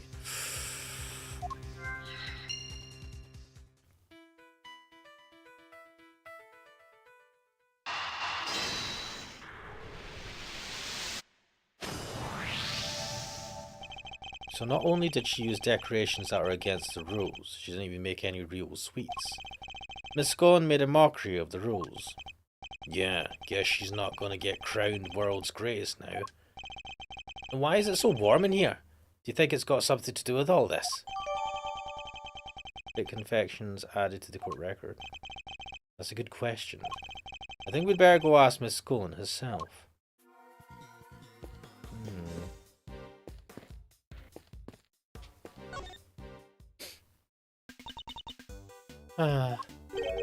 What's the matter, Miss Scone?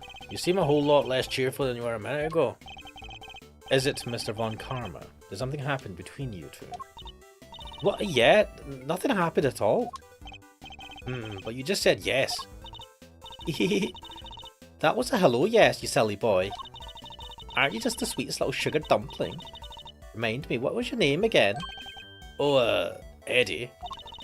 Eddie Lumpkin? Oh, you'll go far, dearie, I can tell. Eddie Lumpkin? It seems our English gentlewoman has taken a liking to you, Eddie. No small accomplishment. She's not exactly what I picture when I think of a gentlewoman, Mr. E. Damn. Never mind that now. We should ask her a few questions while we can. Could you tell us about what she did over the course of the contest? Of course, dearie. Let's see. It all started about 10 in the morning. That's when we set to work. And, well, I spent most of the time here in my room getting everything ready, as you'd expect. Ooh, and there was a lovely afternoon tea for an hour or so from around 1, I think. Afternoon tea? It's an English tradition. A chance to drink tea, enjoy a snack, and make small talk. You don't have to make small talk, guys. You can just talk to yourselves. You don't have to have other people there. Just have a lovely cup of tea. Cup of cha! So kind of like recess. What? I suppose you could say that. Ooh, you really know your onions, don't you, Greggy Pegleg? Such a clever boy. What the fuck? When did I become Greggy? And where was this afternoon tea served? In the fountain hall? Out in the garden, of course. There's a lovely little one just outside. Oh. They do it at the same hour every break time during the contest. Lay on a nice little spread, you know. But today, only me, Samson Sillypants, and Moody Judy were there for it. Moody Judy? Sammy Poople had already finished his big creation, so he was there the whole time. But poor old Chillywinks and Gusty Pants had to miss out because they hadn't finished yet, bless them. You're saying everybody except Mr. Frost and Mr. Gusto was present. That's right, dear. To tell you the truth, I hadn't finished yet either. I wasn't about to miss out on tea and cake served by our two TV superstars. I went right back to work when I'd finished though. Tootled off while the others were still nattering away.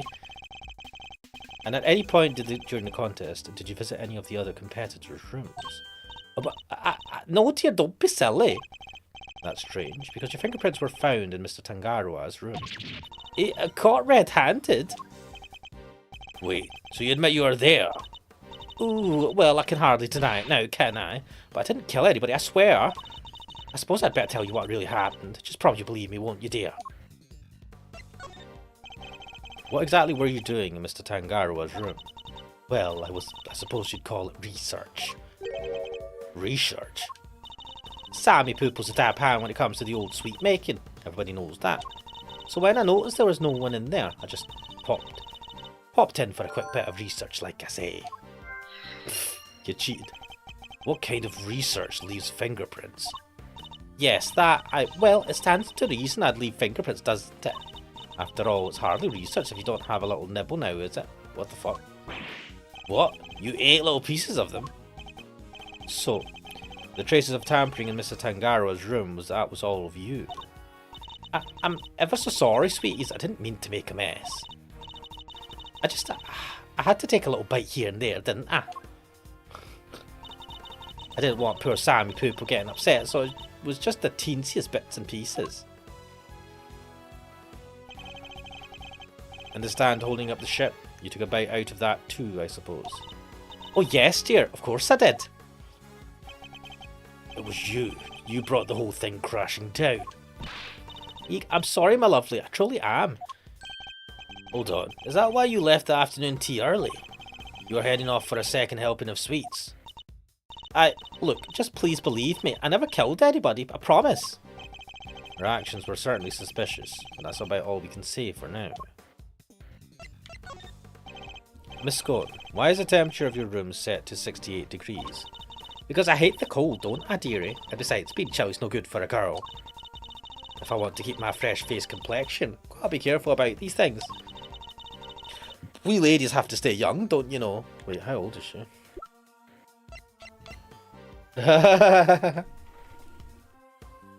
Unknown age. Okay. A confectioner of indeterminate age. Back home in the UK, they call her Miss Delicious. Fucking hell.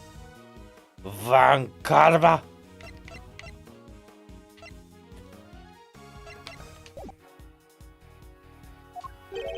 How old is she really, though?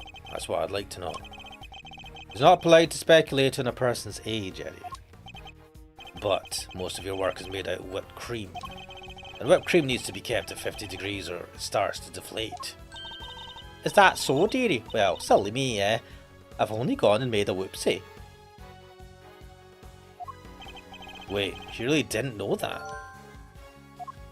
What the yeah, I suspected she didn't know that. World-class confection on my foot.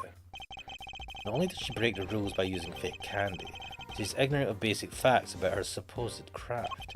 Miss Scone grows more mysterious by the minute. Yeah, some dodge.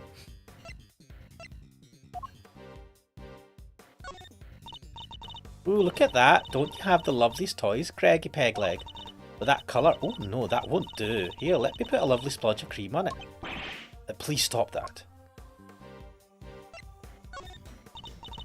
Wow. Ooh, you've got quite the eye, haven't you, dearie?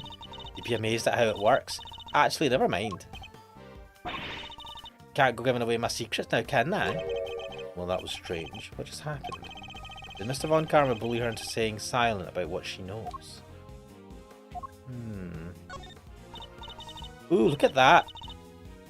Alright, it's just... I was hoping to get something out of that. Maybe we have to put some things together.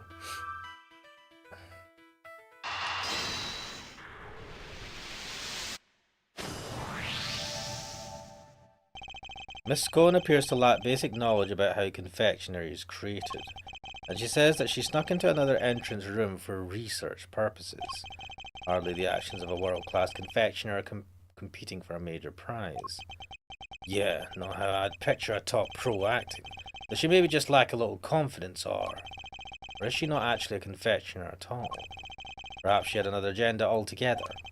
After all, we only have her word for it that she went into that room to do some research. Wait, you mean maybe she went in there to commit a murder? There's no way of saying so for certain just yet. But she is hiding something, that much I'm certain of.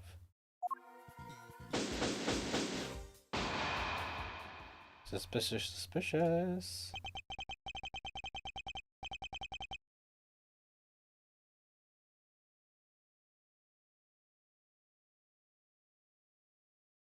That's enough investigation for now, don't you think?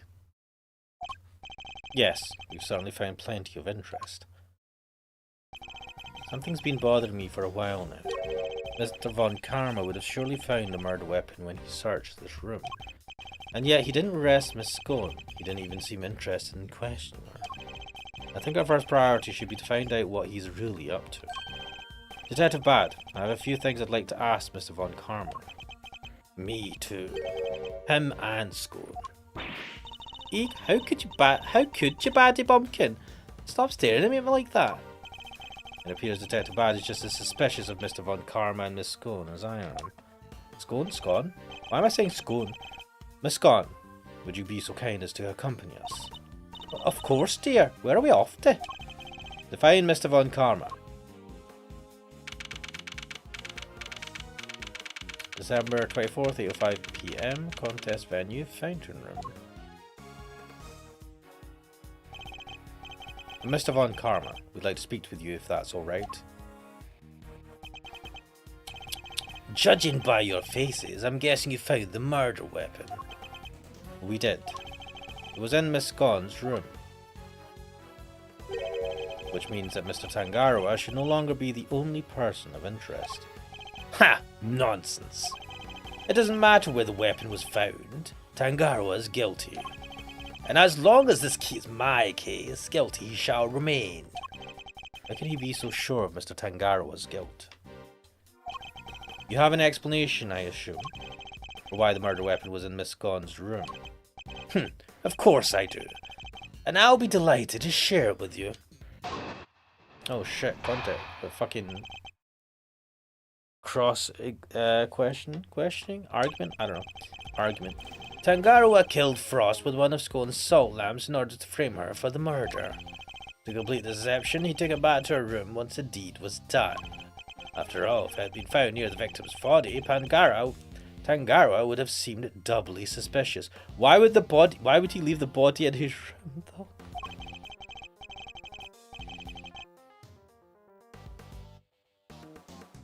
A body may be hard to move, but a murder weapon, considerably less so. And that's why there was no piece of evidence on the scene that pointed to a particular suspect. So it's your assertion that Mr. Tangaroa took the salt lamp back to Miss Gon's room. It is indeed. But it is more than that. But it is more than an assertion. It is a fact based on my own investigation. You mean you have proof that he did so? I don't need any such thing. What? If you have a rebuttal, I'll be happy to hear it. But I highly doubt you'll be able to follow my logic.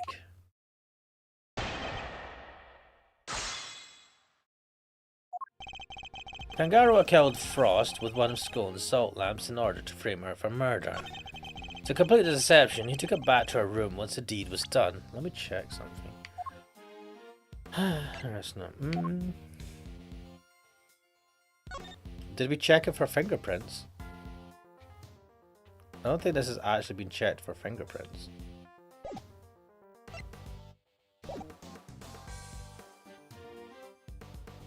Hold it. You're talking about the lamp made of rock salt that was hidden inside the Candy Castle, correct? Precisely. I was the one who found it. So be grateful. It's thanks to me you even have such a vital piece of evidence. What made you go inside the castle in the first place, if you don't mind me asking? Good point. Maybe just wanted to see what it was like in there. Objection. Objection.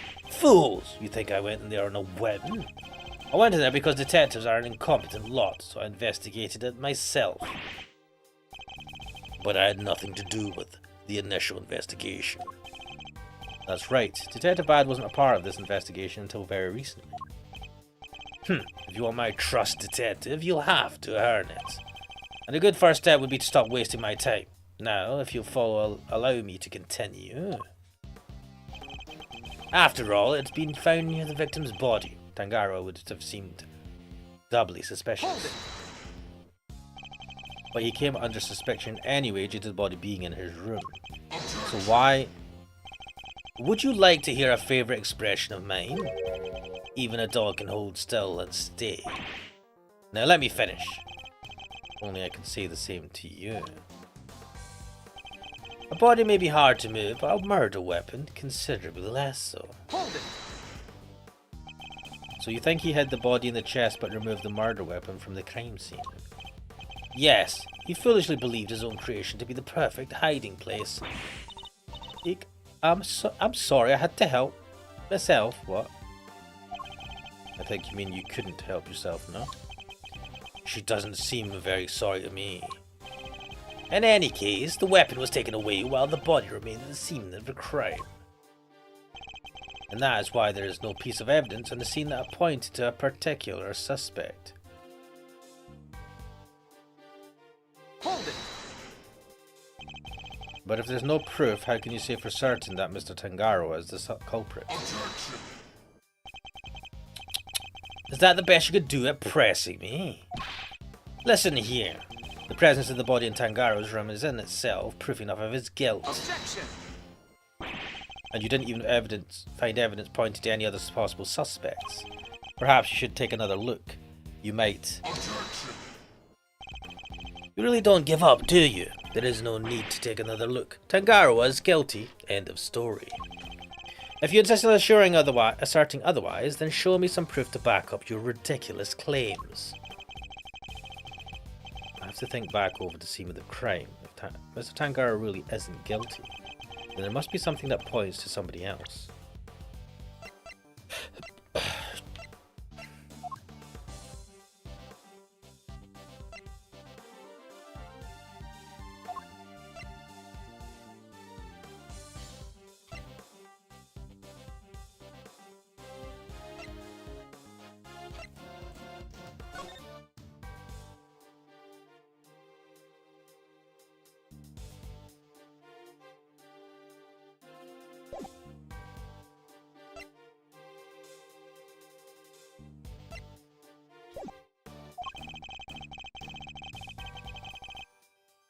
Pressing Mr. Von Karma on any of his statements won't have much of an effect, I fear.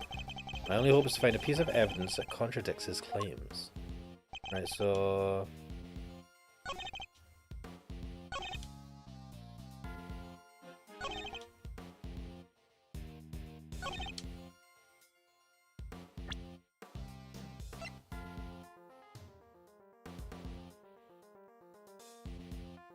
Objection!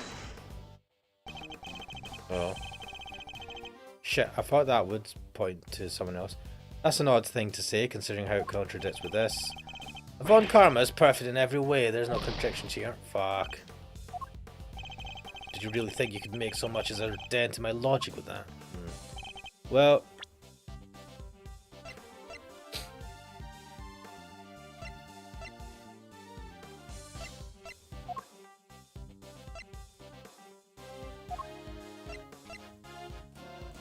Objection! Wait, that guy was covered in a cloth from... the blue cloth from Miss Scone's room. It's true that the murder weapon and the blood-stained chocolate were removed from the scene of the crime. Something else remained that does point to one person in particular. Take another look at the photograph of the body, if you will. The cloth covering the victim's lower half. Is that not one of the same luminous cloths we found in Miss Scone's room? What's that, dearie? One of my lovely colourful cloths? At the scene of the crime, you say? Luminous cloth?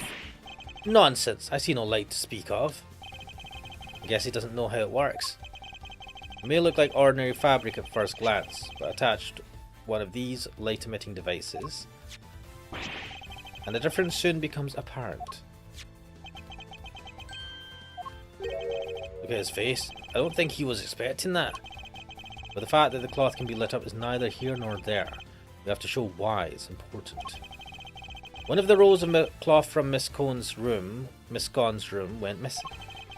If you look closely at the blue cloth in the picture, wouldn't you say it's clearly made of the same material, Mr. Von Karma? The salt lamp and the luminous cloth both belong to Miss Scott. And seeing as the body was wrapped in said cloth, surely even you have to admit that's suspicious. Mr. Von Karma, I think it's time to accept that a number of factors point to Miss Scone as a person of interest. Thy laziness? What? Bow wow. What? Greg Pegleg, how could you? You're accusing me of all people. I'm not accusing you of anything just yet. But I do think you're hiding something. That's not... Damn, the objection is fucking mental. Just to clarify, your assertion is that both the murder weapon and the cloth were in Miss Scone's room prior to the murder. Exactly. Is something funny? Only that you've walked so carelessly into my trap. Neither the cloth nor the murder weapon were in fact in her room. So sorry to break it to you. What does he mean? Yeah. Tangaro spotted them before the contest began and noted that the lamps and cloths contravened the rules. He subsequently confiscated them and took them to his own room for safekeeping. No. What? Yeah, but there's a whole bunch still in the fucking castle. Then, after the contest began, nobody saw hide nor hair of Frost, as he had secluded himself in his room. And the only person capable of entering his locked room was Tangaroa, possessing, as he did, the only key. And as you now know, he was also in possession of the lamp used to commit the murder, so you see. I have had everything I need to get Tangaroa convicted all along. Well, how does it feel to have lost to me before even setting foot in the courtroom? Ugh, this can't be happening. Wait, all of our hard work was nothing for nothing? It's gone. Why did you tell us your stuff was confiscated by Mr. Tangaroa? Well, dear, Mannequin said that if I spilled the beans I'd end up being the one under suspicion. Mr. Von Karma said that. And he wasn't wrong now, was he? You two accused me yourselves just a second ago. Pathetic. Curse you, Von Karma. You led us to the murder weapon knowing we'd make certain assumptions as a result. One more thing, my pathetic friend. There are 2 and only 2 sets of fingerprints on the murder weapon. 2? Yes, those of Delicia Scone and Samson Tangaroa. No others are found. Tangaroa used the lamp he had confiscated to murder Frost. I was foolish enough to hide it in Scone's room without first removing his fingerprints. At this rate, no one will even need to testify. My perfect evidence will do all the talking for me as I secure his guilty verdict. Objection! But wait, what about the luminous cloth that was left behind in Tangaroa's room? What about it? He probably meant to return it after disposing of the body. I don't have enough to disprove any of what he's saying. No more pitiful objections. Then get out of my sight and close the door behind you. Mr. E! I'm not about to just give up. I see you mean to waste more of my time. Bad, escort them off the premises, now. This investigation is not over. Detective Bad. What is the meaning of this? Sorry, but I'm not in the habit of leaving cases half solved. There's still one last thing from the crime scene we haven't identified. He's right. We still have the evidence of somebody's activities to account for. We can discuss your lingering doubts at our leisure, Detective. But whatever they might be, there's no business of the defenses. Sorry, they're no business of the defenses. Objection! I beg to differ. There's a piece of evidence I'm still not satisfied about either. And I suspect it might be the same thing that's bothering Detective Bad. What? This is the yet unidentified something that was left in Mr. Tangaroa's room. Take that! We still haven't properly identified. Oh shit. Oh man. Well, we still haven't. Ah, fuck. Right. We still. I'll see where it does remain. This is yet unidentified something that was left in Mr. Tangaroa's room.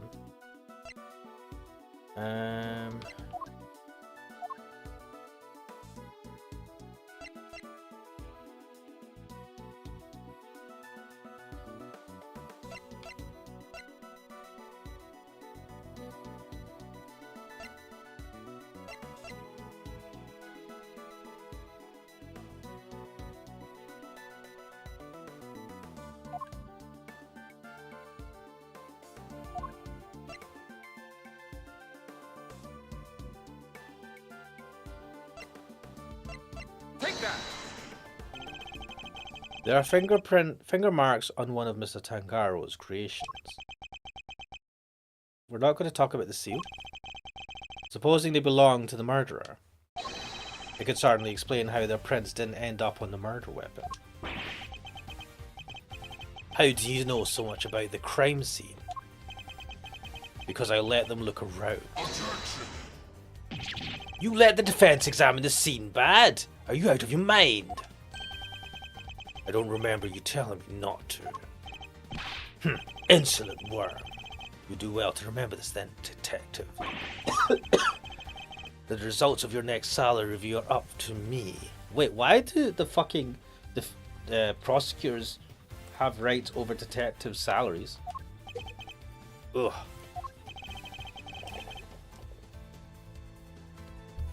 Detective Bad's in trouble now too. I'm sure glad you're not my boss, Mr. Edgeworth. You do well to remember that the results of your salary review are up to your performance here. A mere attorney uncovering such a fact based on our cursory investigation. I'm also almost impressed. But it's entirely possible that those finger marks belong to Tagaroa. After all, he wore gloves while preparing his creations. Objection! But can you prove conclusively that the finger marks are his? Furthermore, there's still something about Miss Scone that doesn't add up. Is there? Or are you simply not prepared to admit defeat? Oh, stop it, Craigie, stop it. Why are you being so mean to your poor old pal, Delicia?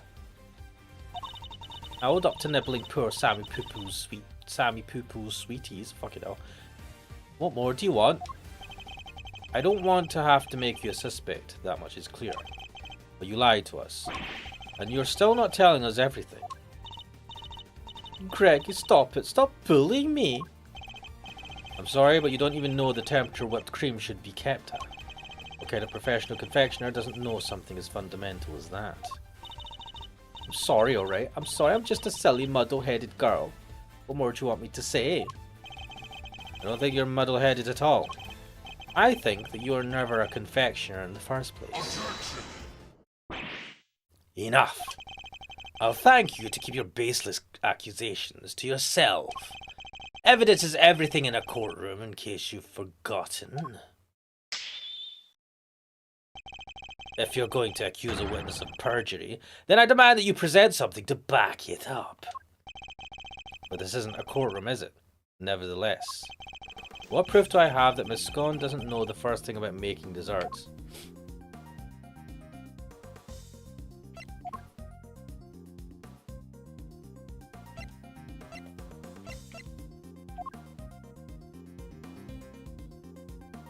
Take that!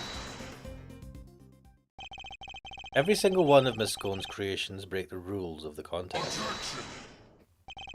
The offending items, the cloths and the lamps, were duly confiscated as we have established, and the witness did not go and bring them back to her room herself. Objection!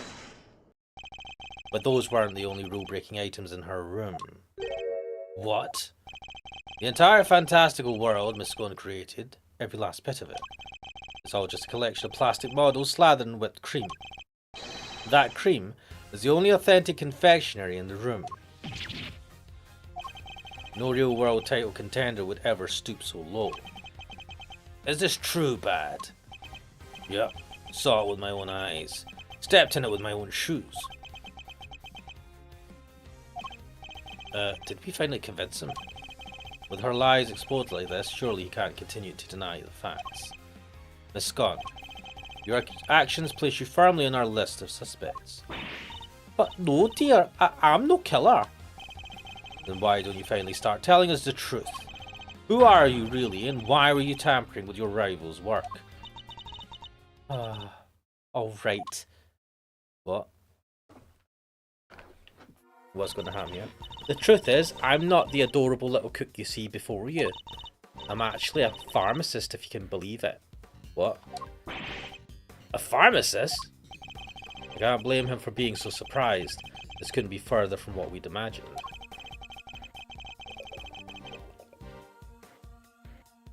So what's somebody in your line of work doing entering a contest like this one?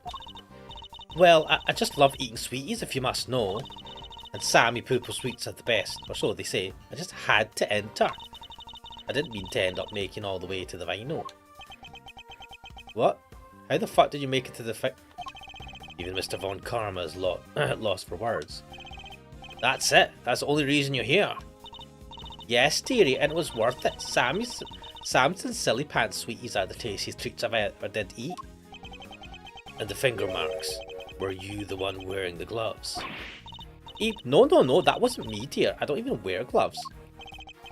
Remember, Miss Scone's fingerprints were found elsewhere in Mr. Tangaroa's other creations. I'd say that points to her not having worn any gloves. Exactly, Lambkin. Craigie Peglegs got the right end of the stick. I'm an innocent woman. Is your head filled with cream too? Eek, sorry, mannequins. Her head may not be filled with cream, but she's certainly no master of subterfuge. Miss Scone, were Mr. Tangaroa's works the only ones you sampled? No, dear, I couldn't help myself. When I'd finished my afternoon tea, I tiptoed over to Chillywink's room for a little taste too. Oh my god. You were in the victim's room too? Yes, dear. Nobody was in there, you see. But possibly because the occupant was already dead. But I could only stomach one little bite. I never tasted anything so salty in all my life. So I had myself one of the tasty star-shaped bits off of the side to cleanse my palate. You have quite the sweet tooth, don't you, Miss Scone? Indeed. What didn't she sample? That's everything, I promise. Greggy Peggle's mannequins, I'm so sorry. I didn't mean to make a mess of things. As long as what you've told us is the truth, that's all that matters in the end. Do not think for a second that this means I myself believe you. I'm going to investigate the victim's room now. We'll see how truthful you've really been after I'm through. Mr. Von Karma, please, let us accompany you. I think it's only fair that we be allowed to investigate the veracity of our conclusions. Accompany me if you like, but don't think for a second you'll be permitted to conduct your own investigation. I'd like to accompany you all the same.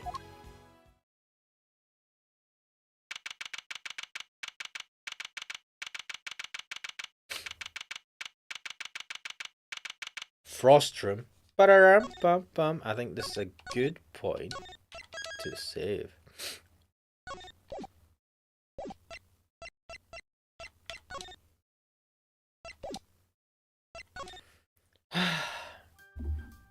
Oh my days. Well, interesting stuff. Turns out we've our client, Mr. Tangaroa, is suspected of killing one of the entrants in his competition. And this Miss Scone has came out to be a fake. I don't know even how she got into the finals of the competition now. If she can't, she has no confectionery skills. Either way.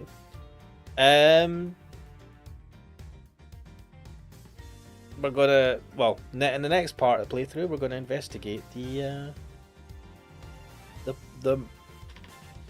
murdered person's room. The victim. But anyway, we'll leave it there for now. I am Ash Mannix. This is Ace Attorney Investigations Collection.